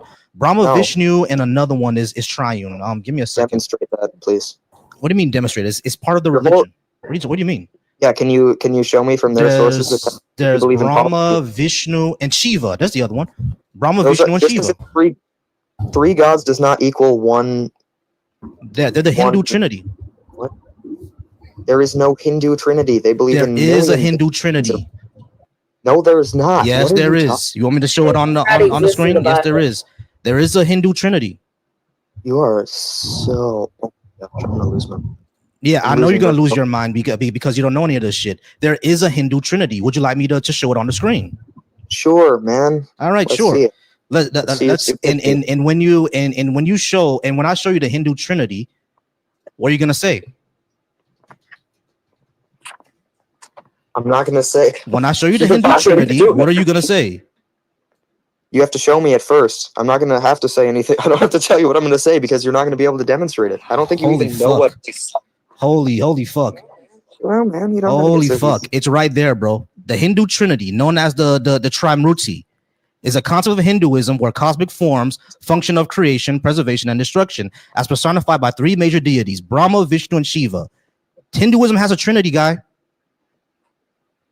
Holy fuck! You really? I think I wasn't gonna be able to prove that. Hinduism has a Trinity, bro. What? Hinduism has a Trinity. I just showed it to you. It's three forms. That's a Trinity, my guy. That's their Trinity. It's not the same. It is the same thing. You didn't say type. I said it has a Trinity, and you said it doesn't. It absolutely does. Doesn't have the same. Now hold on. Ascend. Stop. Trinity's not a universal. Ascend. Stop. Listen to what I'm saying to you. I understand that Christianity has a Trinity. That wasn't my argument. Wasn't about that the Hinduism has the exact same Trinity as Christianity. That wasn't my argument. I said that it does have one, and it does. Hinduism has a Trinity. It doesn't operate the same way Christianity does, but that's irrelevant. They have a Trinity. You said it didn't. Okay, fine. Let me dumb it down for you. No. Don't get snarky. Don't get snarky because you're proven fucking wrong. Bro. Hinduism has a Trinity. You were wrong. Now, of course, it doesn't operate in the same. Hold on a second. It doesn't operate in the exact same way that Christianity does, but I never claimed that. I said that it has one, and it does. You were wrong. Don't do that snarky shit again. You were wrong. It does have a Trinity. A monotheistic God consisting of one essence and three persons is the necessary precondition for knowledge. There. Okay. How do you prove that to be true? Oh my gosh, I already did this 3 No, times. you didn't. You want me to do it No, you again? didn't. You just asserted the laws of logic. That doesn't prove that the Trinity is correct. The laws of logic, are immaterial and universally binding. Therefore, whatever grounds them is Hinduism. Is immaterial and universally binding. Yeah, Hinduism then. One of the Aristotelian. So who cares about the Aristotelians? Who cares? I don't care about the Aristotelian. Ascend. What I'm saying is that your same argument can be used for any god, any religion, any of them. And all right, so fine. So because of the Trinity thing, right? Ascend. You still have to show that a God exists and he's a Trinity.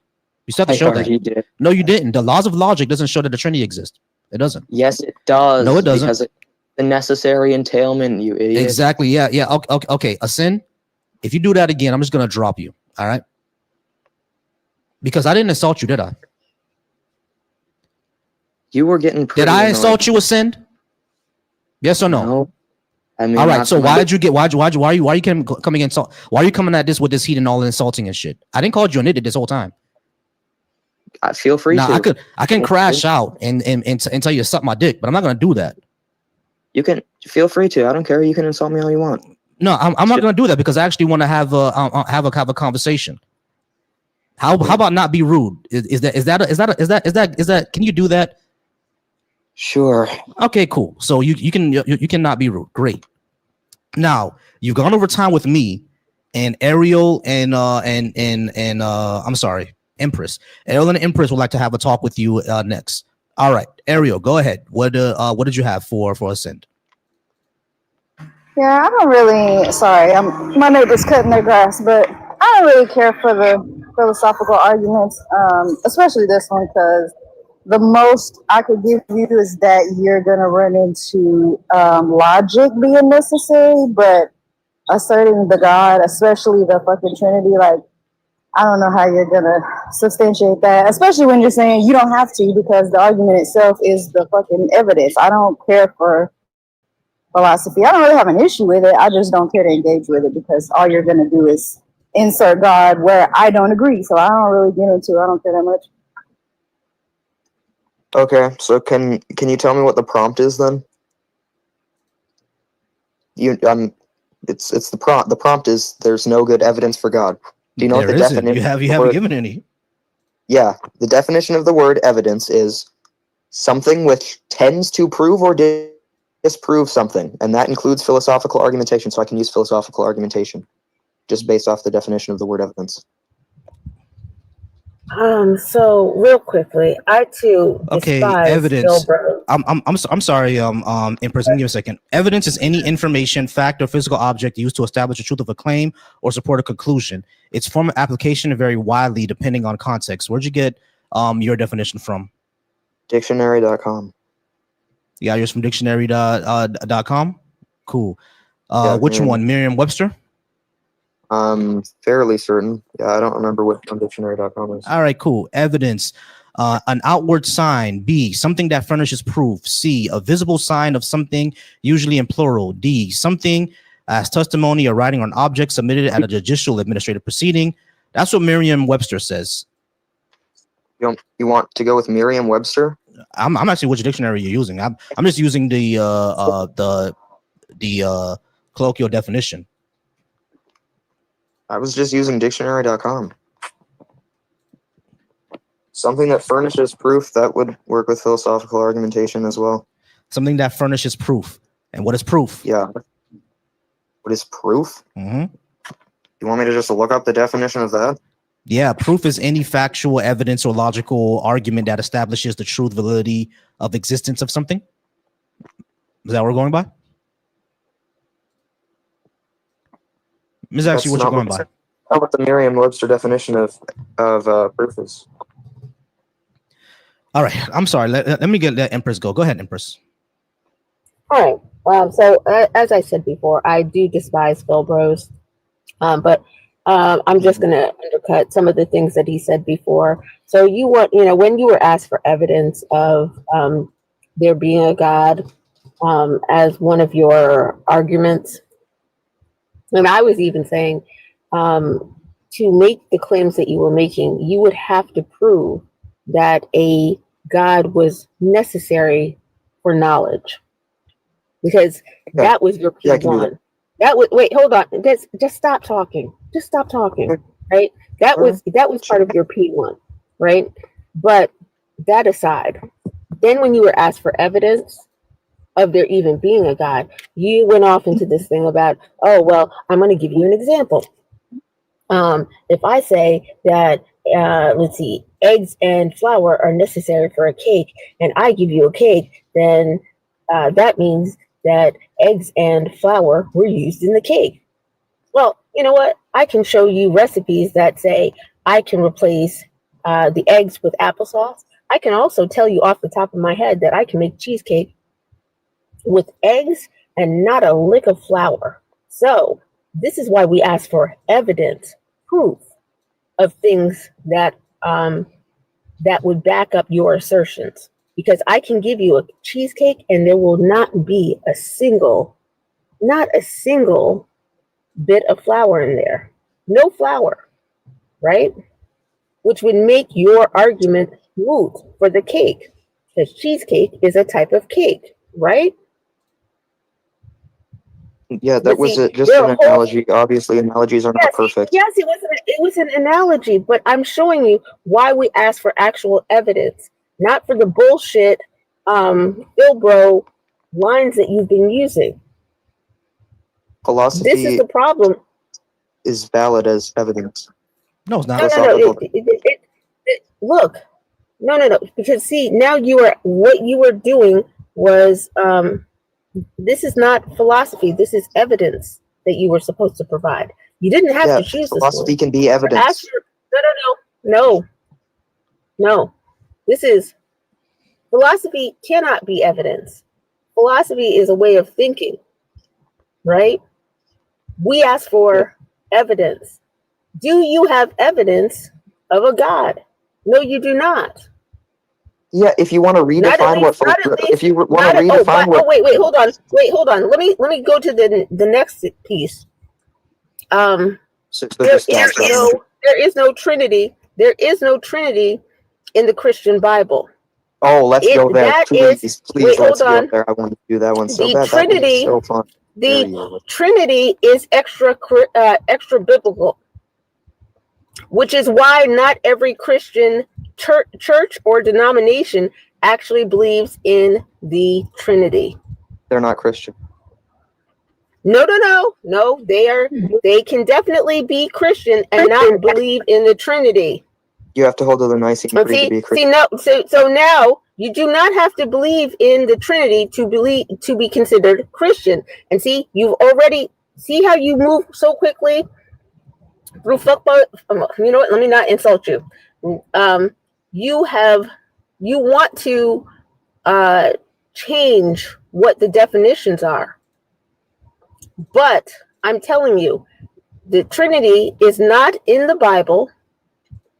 It is extra biblical, which is why not every Christian denomination believes in it. So now you'll need to set that aside. I want to You'll debate need to set that aside. No, because that is not one of the debate points. You just made that point. Of course, it's a debate point. You made the point in a debate. Okay, what are you talking about? Are you okay? Go find where in the Bible it says that the Holy Trinity exists. 1 John 5:7. 1 John 5:7. Genesis 19:24. I have tons of these. Hold on. John 8:58. Hold on, Ascend. Jesus Christ. Hold on, bro. Let's go one by one. 1 John 5:7. Yeah. Yeah, let's just go ahead and read it. For there are three that bear record in heaven, the Father, the Word, and the Holy Ghost, and these three are in one. Bam. Yeah. I don't have an issue with the Trinity. I'll tell you that. I know. The other person did. They said it's not part of the Christian scriptures. Hold on. 1 John. Do you want to just concede 5, that? Wait, hold on. 5:7. There are three that testify. That's KGV. Wait, hold on. Wait. There are three that testify. Wait, hold on, because I'm looking at it in the NRS. The NRSVUE. There are three that testify: the spirit and the water and the blood, and these three that agree. It's not the same as saying that that's a bad translation. Yes, no, and here's the thing. No, this is the NRS. Wait, hold on. Wait, this is the NRSVUE, which is NRSVUE is a translation from the original transcripts. So no, so you don't get to every say that. translation. What are you talking about? No. No, they are not. Pause for us 1 second. So Ascend, like you know there are different translations that have different things on John 1:5-7, right? So if that's the case, if those translations are all bear different basically theological can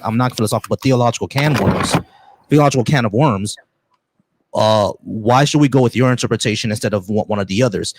Now I would say that's number one. But number two, you said that the NRSV is a bad translation, but that's a translation that's typically used by scholars. Are you saying that the scholars are using a bad translation?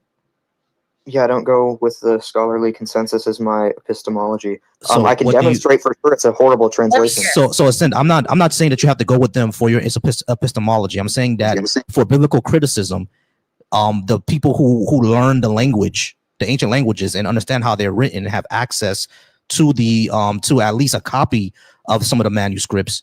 This is how they're writing out these translations, and you're saying that there's something somehow wrong for some reason. Yeah, with certain things they can be wrong for sure.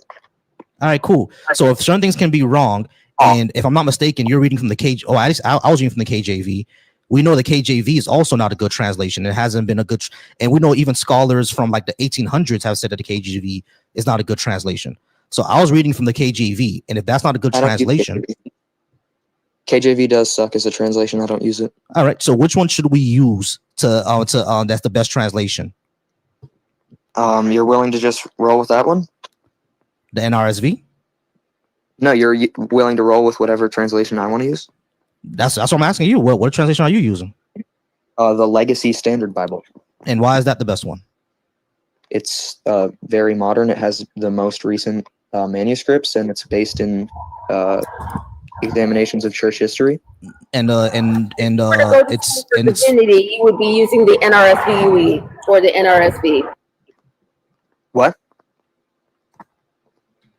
If you were to go to school for divinity, meaning getting a master's or a doctorate in divinity, you would be using the NRSV or the NRSVUE, not the KJV, and not whatever you just rattled off. He said the Legacy Standard Bible. Let me see. Yeah, you certainly wouldn't be using the Legacy Standard Bible. I don't care. That doesn't matter to me at all. Can I show you for certain why this has to be? Remember when you tried to say that it is the Trinity is required for Christianity? I'm showing you that it is not. I have plenty of other examples where it's literally said in the Bible, like. All right, that's fine. I mean, y'all can go back and forth about the Trinity all day. I don't think that really matters at the end of the day. We still haven't demonstrated that a God exists.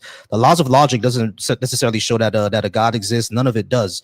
We need something to actually fully demonstrate it, because at the end of the day, nothing that we know about our world was ever derived through us having cute little philosophical arguments. Like atoms and germs weren't determined because scientists were saying philosophically due to the p minus p or the x squared of the laws of logic, therefore germs. No, you have to actually show germs exist.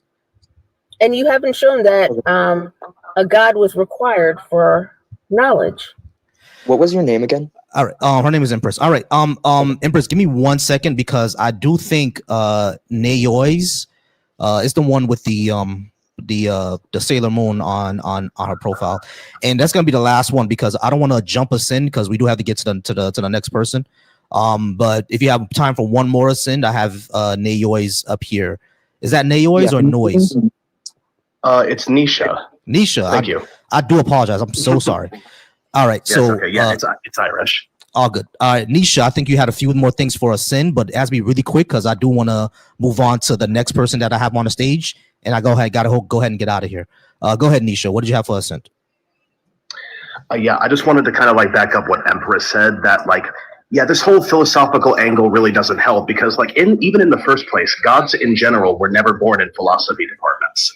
They were born around primitive campfires and in fear and in empire. Okay. Well, you also said when they pointed out the inconsistencies with the legacy standard version of the Bible, that now all of a sudden you're just like, I don't care about like using like the best translation possible. What is that all about? No, I said I don't care about the one that the scholars use. I do care about translations a lot. Why not? Why don't you care about the scholarly consensus at all? I mean, I do care about the scholarly consensus on a lot of things, and maybe in other ways the NRSV is a decent translation. I don't know that much about it. I just know that Tertullian quotes the verse that I'm talking about as being the correct manuscript variation. And why would you say that the NRSV is not a good you said just translation from the manuscripts, right? Because the NRSV, the biblical scholars do use the manuscripts. So why is that not a good translation? Yeah. So the thing is that with 1 John 5:7, different manuscripts have a little bit of a variation. The thing is that the early church father Tertullian quotes 1 John 5:7 as saying exactly what my translation says. So that is the earliest record that we have of someone quoting that is that, and we know that these matters. Okay, so the next question would what would then become, why do you think that if Tertullian quoted that scripture, right? Did he quote the scripture in the way that you said it, or the way that the scholars determined? He quotes it in the way that my translation says. Okay, how do we know? How do we know that? Yeah. Hold on, let me pull it up. Now, as a matter of fact, that's unfair for me to ask you. Let me go ahead and pull it up. Tertullian. I'm sorry, Nishi. I can't take over. Go ahead and answer what your next question was. I do apologize. Yeah. So I think it's in 213 AD. He mentions the 1 John 5:7. Gotcha. Tertullian. I'm sorry, I said Tertullian. Nishi, did you have a question for him? I'm sorry. Not right now.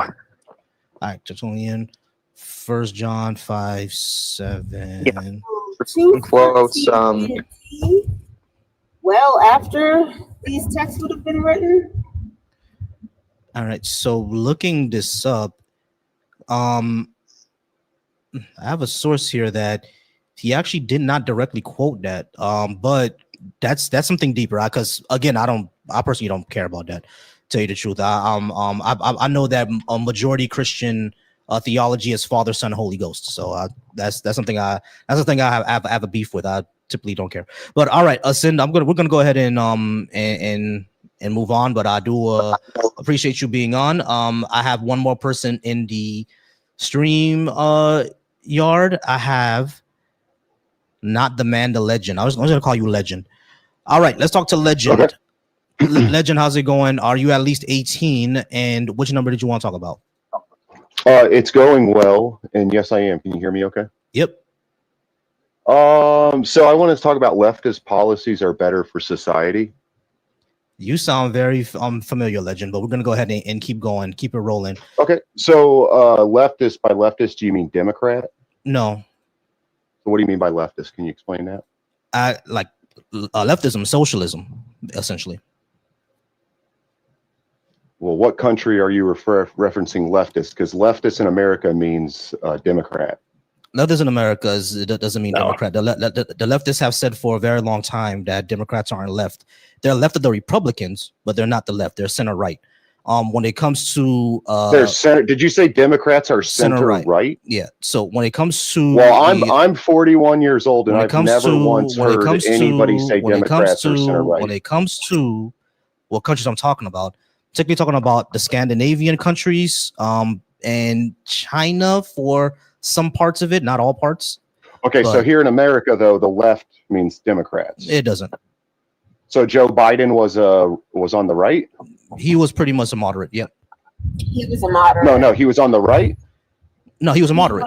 Moderate. So Kamala Harris is on the right. You said she's also a. She's I also asked what a Democrat is, and you said center right. I said the Democrats, mean the party. They're Democrats, right? They're Democrats, right? Legend. You do understand that you can, like, parties have spectrums, right? There are people who are Republicans who are more progressive than the MAGA Republicans. You get that, right? You said Republicans are progressive. Legend. You need to actually track what I'm saying. Lock in, bro. Track what I'm trying to, but what you're saying makes no sense. Legend. Lock in and track what I'm saying. How old are you? Legend. How old are you? Legend. Yeah. Lock in and track what I'm saying. Okay. Amongst these parties, there's a spectrum of ideologies, right? There are Republicans who are more progressive than the MAGA Republicans. There are Democrats who are more right, moderate, and more left. For example, AOC is a Democrat. She's more left than someone like Cinema, the one from West Virginia. Hold on, Legend. She's a socialist. Hold on, Legend. So what you're saying makes Legend, no sense. you got it. Legend, you got it. I knew I talked to you before. You don't track, bro. You really don't what track. You're saying makes no sense, bro. Because you're stupid, bro. No, because what you're saying. Okay, so amongst the Democrats, there could be a spectrum of people. AOC, Bernie Sanders, they're much more left than much of the other part of the party. That's how it goes typically. So when you ask me about Biden was a moderate. He wasn't as left as someone as Bernie or AOC. He was a moderate. Being a Democrat doesn't mean that he's automatically center right. There are a lot of Democrats who are center right. I would say Obama was more center right. Now you can go. Bernie Sanders claims to be a socialist who caucuses with the Democrat Party. Correct. So that's what AOC would be, right? So she's not a AOC Democrat. Is a Democrat. She's a socialist who caucuses with the Democrat No, she's a progressive. Party. She's a progressive Democrat. Bro, she says it herself. She aligns with Bernie Sanders. She does align with Bernie Sanders, but she's part of the Democratic Party. And she's a progressive. She caucuses with them. Do you know what that means? I know what that means. Her official party title is Democrat, dude. Her official party title is Democrat. Yes or no? And you claim Democrat. Her official party title is Democrat. Bernie Sanders' official party title is Independent before he changed it. Right or wrong? Right or wrong? You're so stupid. You're so stupid. All right, yeah. All right, so we're gonna go ahead and move on since this guy is a moron. We're just gonna go ahead and move on. That was just pure ignorance. He seems to operate under the false binary that everything is either Democrat or Republican. Yeah, definitely. All right, I did have someone else up here. I'm not sure why they dropped, but I did. They said that they can demonstrate that God exists, but they dropped for some reason. So I'm gonna go ahead and invite them, try to bring them back on, see if they want to come back on. But guys, I'm going to probably get out of here in a minute because I've been on for a very, very long time. Been on for about 3 hours, and we're gonna go ahead and end this live soon. But Nishi, welcome to the program. This happens Thursdays through Sundays, and as you can see, I get a lot of crazy people. Yeah, sounds good. Nisha. Nisha, I'm so sorry, man. I keep. It's okay. It's okay. It's okay. Yeah, but thank you. I'm glad to be here. Not a problem. Welcome, and the more you come, the more you'll see. For some reason, I attract the psychopaths. It's I don't know why. I attract very crazy people. Yeah, I'm 26, by the way, just for TikTok's sake. Gotcha. Not a problem. All right. So the last person that said that he can prove God, I guess. I'm sorry. Go ahead. Go ahead. I have so much fun with that last guy when he pulled the "How old are you?"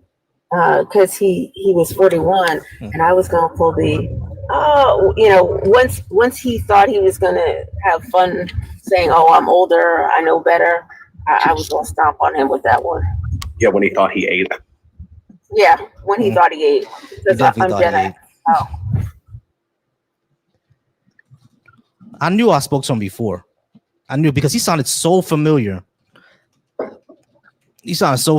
But yeah, I'm whenever I hear that voice again, I'm just gonna drop them because it's like I already know. But hey, guys, I'm going to go ahead and get out of here. I've been on for about 3 hours. I'm going to go ahead and take a walk with wifey. We're going to go ahead and spend some time together.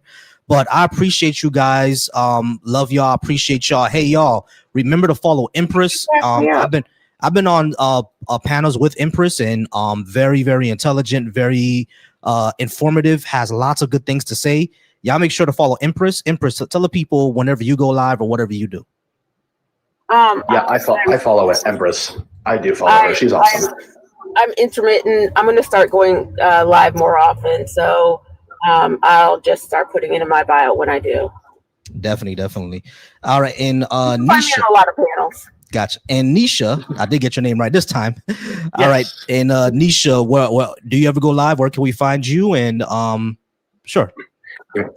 You can just go onto my channel. I haven't done any lives, at least not so far. I'm worried they might give me anxiety, and I wouldn't be too prepared if I were to host a live. But I might someday in the future. Gotcha. Hey, trust me, doing this, it took me like the first time that I got access to go live, I sat at my phone for an hour with a topic, just looking at my screen because I was so nervous to go live. And then I started doing it, and it is kind of picked up. I'm trying to get up there though. You know what I mean? Once if I start going live every day, maybe I can get to, where people like Dean and Parker is at, if I can get there. But if we'll see if that happens, if it ever happens, and if it ever does, everybody's always going to be welcome on the team. And I appreciate y'all. Awesome. Thank you. No problem. All right, guys, we're going to go ahead and get out of here. Like I always said, look out for June. In June, I am going to start having our lives based on positive masculinity, because the red pill needs to die, and we need to have healthier men and healthier discussions with women. This gender divide, I'm getting sick of it. Black femicide, I'm getting sick of it. Just femicide, period. I'm getting sick of it. And we need to raise our boys to reject the Andrew Tates and the Fresh and Fits of the world, because them motherfuckers is dweebs, all right? And they are lying to you. Guys like Myron Gaines too. Reach out to guys like the JEs. The JEs? The JEs. I think it's the_J_Es. Definitely. Good brother. I'll reach out to him, definitely. Good brother. Gotcha. I'll definitely reach out to him. He has been doing stuff like men's mental health Mondays for a long time now. Gotcha. Ooh, we have one more, guys. One more. We have Stay Woke. We have one more. Stay Woke. I already know his position. Empress, I don't know if you ever talked to him. You ever talked to Stay Woke? I might have. Oh man, this is gonna be entertaining. All right, Stay Woke. You're lucky. You're gonna be the last one. Nisha, you're gonna see exactly what I mean. What I was saying. Who people I attract. All right, Stay Woke. I know that you're over 18, and I know that you want to talk about number 4, number 5. Is that right? Oh, you know what? How are we doing this evening? First off, thanks for having me up. I'm privileged to be up. We're doing but nonetheless, yeah. I saw that being woke is good, and I was like, man, that sounds like it's speaking to me. Mm-hmm. So we go ahead and, that was what I was originally wanting to speak to. But yeah, all the prompts are good prompts here. All of them are good. Okay, cool. Because I thought, because the last time we had a discussion, I thought, from what I could tell, you were a Christian. Is that right? Right. No, I'm saying they're all good. They're all good. Okay, cool. I heard you were saying that you were wrapping up, but yeah, they're all good talking points, because they're all not wrong, but they're all good talking points, right? There is good evidence for a God. All right, cool. Faith is reliable. I'm not sure about this left policies. I don't really give much into the politics or anything like that. Not a problem. We can talk about 4 and 5. What do you think? Not American politics, but I got you. Woke. What do you think the good evidence is for a God? I may be repeating myself, but the Bible is excellent evidence for God. All right. Yeah, so the Bible. Why is the Bible evidence for God? Because from where I'm standing, that Bible is just claims. It's not really evidence. Well, so is your position? Let me make sure I understand you correctly. You're saying like no God, like the whole thought and ideal and concept of God is illogical. As of now, because there's no evidence of such a thing. Yeah, like by that logic, the Bhagavad Gita could be evidence for the Hindu gods by that same logic. Right. Oh, okay. Okay. That's something to work with. But I mean, to just omit God from reality, like, is that the position? It's not a position to omit God from reality. What I'm saying is that there is no evidence that this object or creature or being actually exists in our reality. So there's no reason for me to believe that one actually does exist. It's not that I can, go out to my backyard and I'm cutting God out of reality with my plasma sword or whatever. It's just that I have no evidence to think that exists. So I don't believe it. So, I mean, the Bible, and this I can speak from the Bible, what it says there are many gods. Right, that's one. And I believe Jesus even says that we are gods. And so, I mean, it's like the ideal and concept of God. I mean, it's pretty relative and common to our everyday life. It's indicative to our natures, our natural beings and self. Right. But I mean, the creator, sorry, I didn't mean to cut you off. All good. No, I agree that when it comes to human civilization and humankind, gods are ubiquitous throughout all humankind, right? We all came up with different gods because that's just how humanity is. We always make these things up. But when it comes to whether these things actually exist in reality, that's a completely different topic, right? We don't know if a god or any of these gods are actually real, and the Bible simply saying so doesn't necessarily make it true. I guess I'm curious to know, what are the expectations of existence for God? What do humans expect God to look like and exist? That would depend on the human.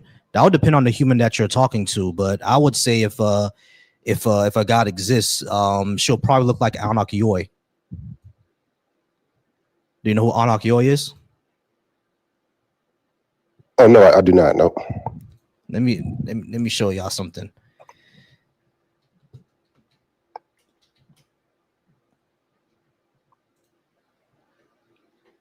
I mean, it's just a thought. Like, I mean, what would we expect God to be in existence? What we expect for him to have daily. And in the Bible, it says he walked with Adam, but those days are over. We're in a fallen world now. So yeah, apparently we're in a fallen world. But I mean, in a fallen world. So if a God how would we expect God to? If a God were to exist, I would expect her to look like this. All right, this is how I would expect a God to look, because that woman there is one of the most gorgeous ones I ever laid my eyes across. All right, so if a God were to exist, that's exactly how I would expect a God to look like. Yeah, I mean, because that's a heavenly presence right there. Yeah, I mean. Hey man, well, I feel you, brother. I feel you. I feel like you pray to God for him to send you one of his daughters, and you be oh yeah, definitely not far from what you actually be on the right track with that one. Mm-hmm. Yeah. Come here real quick. I know. Come here real quick. You see, I got my own Anak Yoy right here. Yeah, you feel what I'm saying? Come say hi to the people. Mm-hmm. Go say hi to the people. You see, hi people. Yeah, I have no bra on. You see my beautiful one right here? Yeah. You see? Hey, that's what's up. Congratulations to y'all both. So I love that. That's what God would look like if a God were to exist. That's what it's all about. Her skin is. Tell her I said her skin is skinny. Empress said your skin is skinny, baby. You're blessed. Yeah. See, that's what God will look like. You're blessed. You're a blessed man. Exactly. But yeah, no. You're a blessed man. You're a blessed man. I mean, I appreciate you. No, but seriously, if a God were to interact with our everyday lives, I would expect them, or it, or whatever, he, she, whatever it would be, to have like consistent interactions, because apparently, according to at least what the Bible says, or what Christian theology would say, is that the God wants to have a relationship with us. So if that's the case, just like how my mom and my dad call me, every Sunday, I would expect the God to, show up in that same way. But you already spoken to me for a time. We're about 9 minutes out. I know Empress and Nisha wants to come in on the conversation. So Empress, Nisha, whatever you guys got to say, you guys have the floor. Go ahead. I got an easy one. So given that you use the Bible as your proof of proof of it being real, would you then not expect that the Bible would be correct in the Word of God in all cases, correct? Yes, no, right? It's yes with exceptions. There's always exceptions, right? There's Why always not? It is the exceptions. Word of God. But there's always exceptions, right? Let's establish that. Given that it's the Word of God, there's always exceptions. Should not the God be able to transmit His word in a perfected form? And even it sounds like based on your expectations. Wait, hold on. Even if you say that the God could not transmit His word in a perfected form, should not a God be able to make corrections to that form within, say, 500 years? I mean, I feel like you have expectations for God, and I try not to do that personally. It's like, I just take it as it comes, and what is. But I mean, for me to expect something from God, it's almost like a baby expecting. That's a bad analogy. It's just I can't expect anything from God. I can't expect anything from the Creator. It's like I'm just grateful to exist. You know what? Let me give you a couple really, really basic examples. So we're gonna do this one first. Okay, so I'm not sure how familiar you are with this story, but do you know of when? Are you familiar with when David performed the census? Yes. Yep. Okay, so who would you say incited David to perform the census? Because see, here's the thing: the Bible, depending on which book you read, actually tells us two different things, and they are starkly different. So 2 Samuel 24:1 states that the Lord's anger burned against Israel, and He, meaning the Lord, incited David to conduct the census. 1 Chronicles 21:1 says that Satan rose up against Israel and incited David to perform the census. Now, that's not a small mistake when you start confusing the Lord with Satan. Would you say that that's a small error, or would you say that those are big conflicts? Small errors. Small errors? Considering men wrote the Bible, considering that like human beings. Confusing the Lord and Satan? Small error. Capital. We're not talking. That's to me, it's a small error.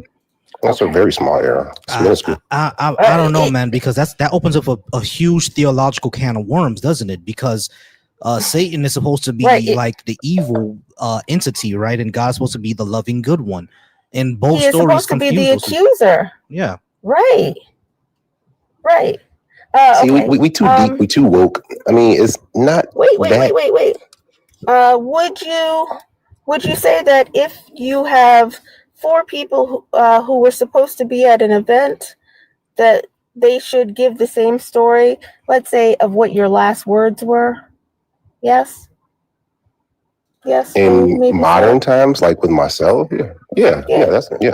I would expect that from another person if she was there, but lovely. To a certain level too, right? To a certain point, it's like people, they let's see if they be messing up too. So, this is not going to come up too well on your screen, but okay, cool.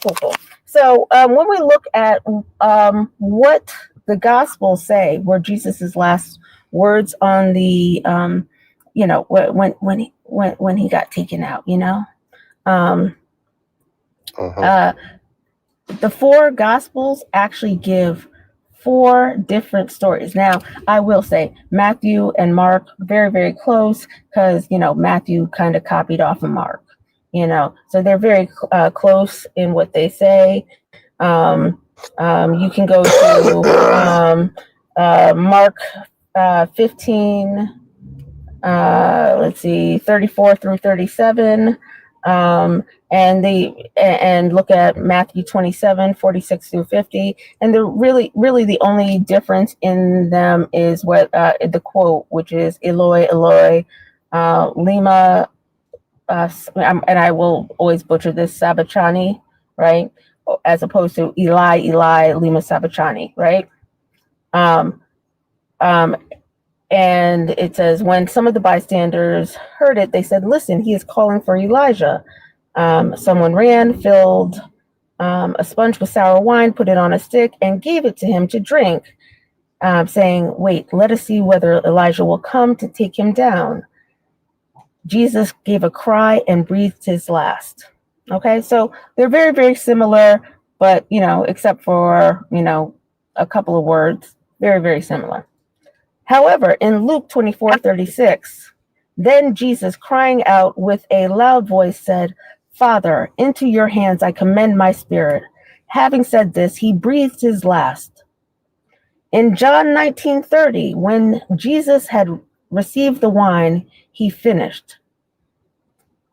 Oh, sorry. No, when Jesus had received the wine, he said, it is finished.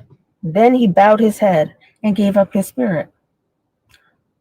4 gospels, 4 people who supposedly lived their lives by him, and yet 4 different stories. Isn't that weird? Also, yeah, wouldn't you think that the word of God should be perfect? Yeah, that at least 3 out of the 4 should get it exactly the same, and yet no 2 got it exactly the same.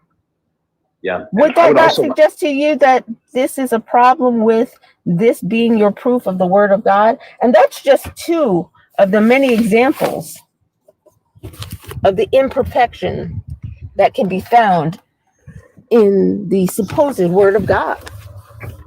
Yeah, the Bible is like riddled with contradictions. I would also like to add that those 4 authors that like have the names of like the writers of the Gospels, a lot of modern Christians basically say that those are the 4 authors, right? And that definitively that's who their names were. But that's actually not the consensus of scholars. The consensus of scholars, the people who are actually experts in this sort of thing and know more what they're talking about because they've studied it their entire lives, the consensus among them is that those names are not even empirically demonstrated or proven, but really just assumed as placeholders. And that in reality, the authors are anonymous.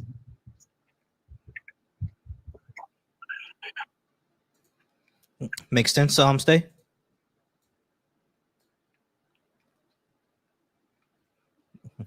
Yeah, those are all minor discrepancies. I mean, again, considering they are drafted by man. And, we have man drafting the Bible. And it sounds like a biblical game of telephone if you really want to, be with a sense of humor about it. It's like, modern games of telephone don't work. Yeah. See what I mean, Nisha? But the Bible was supposed to be your proof of God.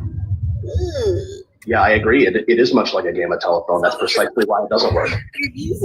Now you're saying that very, very imperfect, and now you're saying fallible document should not be trusted. And so if we can't trust it, why should we believe that it is proof of God?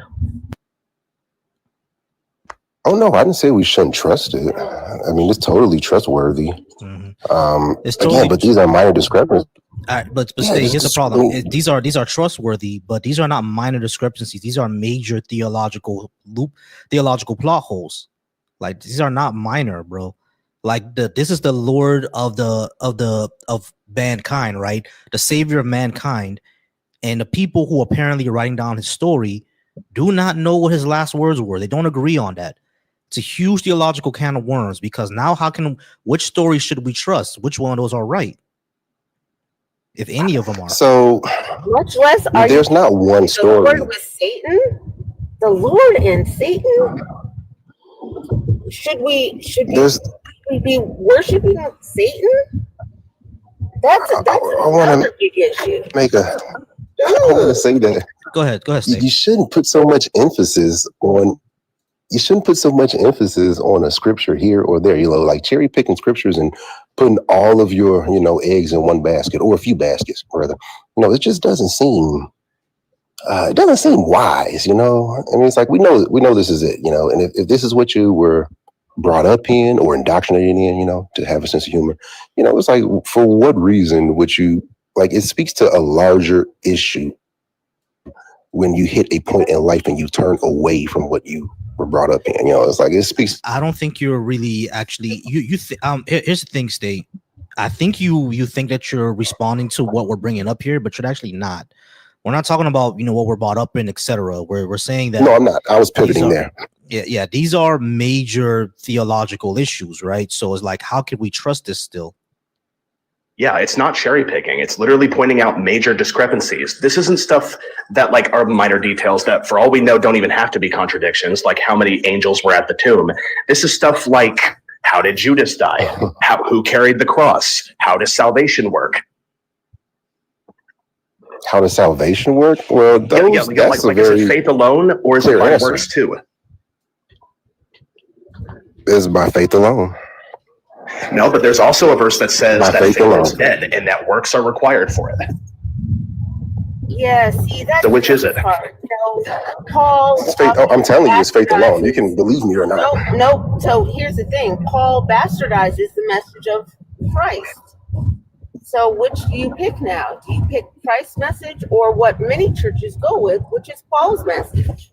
Or James's message, who says that faith without works is dead and that works are required for justification. Yeah, faith without works are dead. That is 100% true.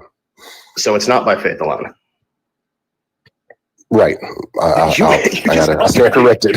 I stand corrected. Faith without works is dead. Well, I was trying to be short at first, but yeah, I mean, I'm glad you stay at that because that is to be more complete. Faith without works is completely dead. Here's the thing, Stay. That's also a major theological debate happening in between Christians on faith alone or works to require. You know what I mean? So it's like these are our major issues, right? So why should we still trust this thing? There aren't any works to require, right? It's just, faith without works. Like to have faith and to not act, to not put that faith into action, what are you really doing? I mean, that's just, you don't even have to have the Bible to understand that one, right? Let's put the Bible to the side. Your faith without actions is dead. You can sit around and hope all day to win a lottery. You got to go play it to at least have a chance at winning. Yeah, exactly. So faith is useless. Yeah, see, like the entire context of that verse in James too, the context of that before he says that is he is specifically asked about Paul's position of faith alone, and the people ask him, can such faith without works save them? And he blatantly basically answers no, and that works are also required. Well, so what works would you implement without faith? Like how does that look like? What does that look like? I mean, going to your faith job comes before the works. I mean, go to your job every day. All right.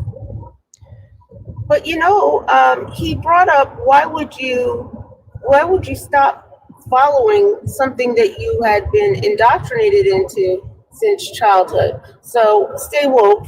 I believe you are. I was being funny when I said indoctrinated. Wait, no. You are a black man, are you not? Yes, I am. Okay, cool. So would you say now that you are willing to follow someone who says that slavery is, would it be a good slave? I'm sorry, you got it going out real bad. Yeah, you went out there for a second. Would you say that you should?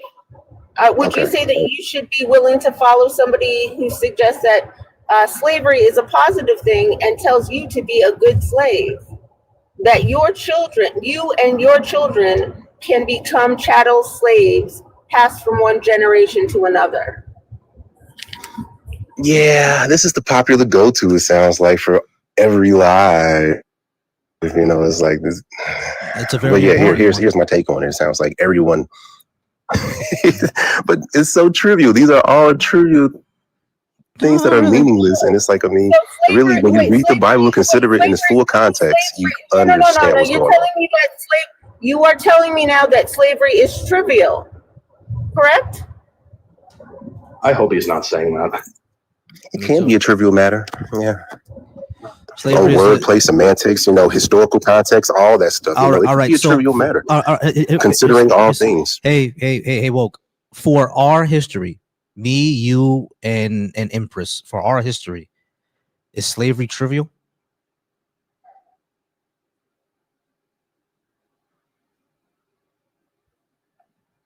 Yeah, like, is that suffering? Is all that suffering trivial?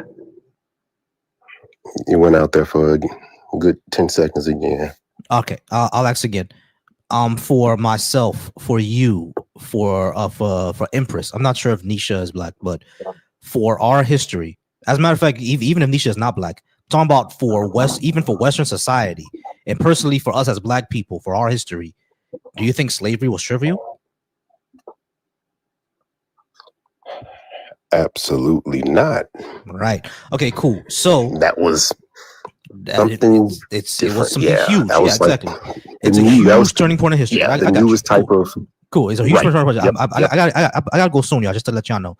So I think that's what Empress is going to be pointing out here, essentially. Right, Empress? With the verses about being a good slave. Yeah. So we're not going to consider like all things. We're going to apply biblical slavery to modern slavery. Okay.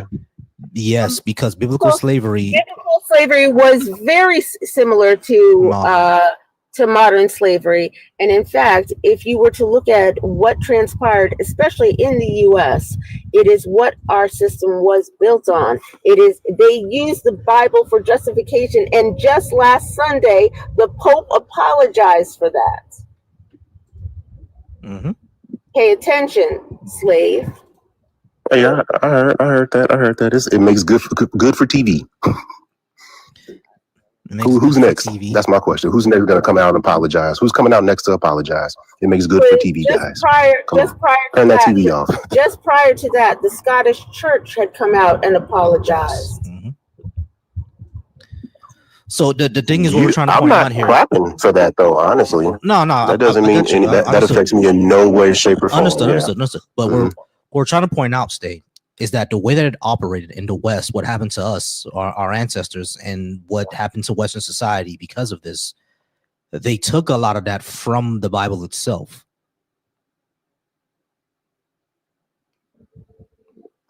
I mean, from my understanding, hear me out. There's a little bit of my theory and just a little bit of what I know. But I mean, the Bible, since you're kind of wishy-washy, Jewish Bible, the history. I would like to offer you the opportunity, since I am a woman with an autoimmune disorder, and my son is just about to go off to college. I would like to offer you the opportunity to become my slave. Now, the benefits are very, very good. You'll have your own room, food, clothing, shelter, cable, Hey, y'all. I'm sorry, y'all. I'm sorry, y'all. I would love to keep this going, but we're creeping on to 4 hours, and I gotta get off, man. Me and wife gotta spend some time together. So I always lose out on the opportunity to get a slave. yeah. Jesus, you are the second person to do this. It's been nice chatting. That was I'm sorry, but I do gotta get out of here, y'all, because it's I know. But go ahead and answer that question. You gotta get an EIN number. Go ahead, Steak. Go ahead and answer that question for Empress before we get out of here. Go ahead. I'm sorry, she's asking me like for how to get slaves. I mean, no, what you mean? Where it was going? No, I'm giving you the opportunity to be my slave. The benefits are good, streaming, not only cable, your own bedroom, food, shelter, clothing, streaming channels. I'll even give you off Wednesday nights for. I'm sorry, but I'm currently a 20-year slave, and I'm very satisfied. 20-year happy, satisfied slave. Yep. Okay, cool. All right, y'all. We're gonna go ahead and get out of here. Yeah, because Yeah. Okay. Oh, by the See way, what I mean? before you do it- Nisha. Yeah. Before you do though, I just want to say before you all get out of here, just for future reference, that you all were talking about the experiences of you know, like you all as Black people. I will say though, because you said like you don't know if I'm Black, I will say I am not Black. I am definitely white. So therefore, I do have the privilege of never having experienced any of that stuff. Gotcha. Just for future reference. Not a problem. Hey, I appreciate you though, Nisha. Definitely come on back. Tomorrow, I think I'm gonna be on with Black Atheist Rants. We're doing Black people should not be Christian, Muslim, or Hebrew Israelite. I don't know if you know who Dougal is, but Dougal actually does white people should not be Christian, which is amazing. Yeah. That one is always hilarious because you get people coming in on that one hot and angry, asking why shouldn't white people be Christian. But hey, I do appreciate you all. Thank you so much, Empress, for being here. I hope y'all have a good night. I got to go ahead and get out of here, and I'm gonna be spending the night rubbing my wife's feet because I'm close to 4 hours and it's late in the day, and I want to spend some time with her. But I appreciate you guys. Appreciate you all.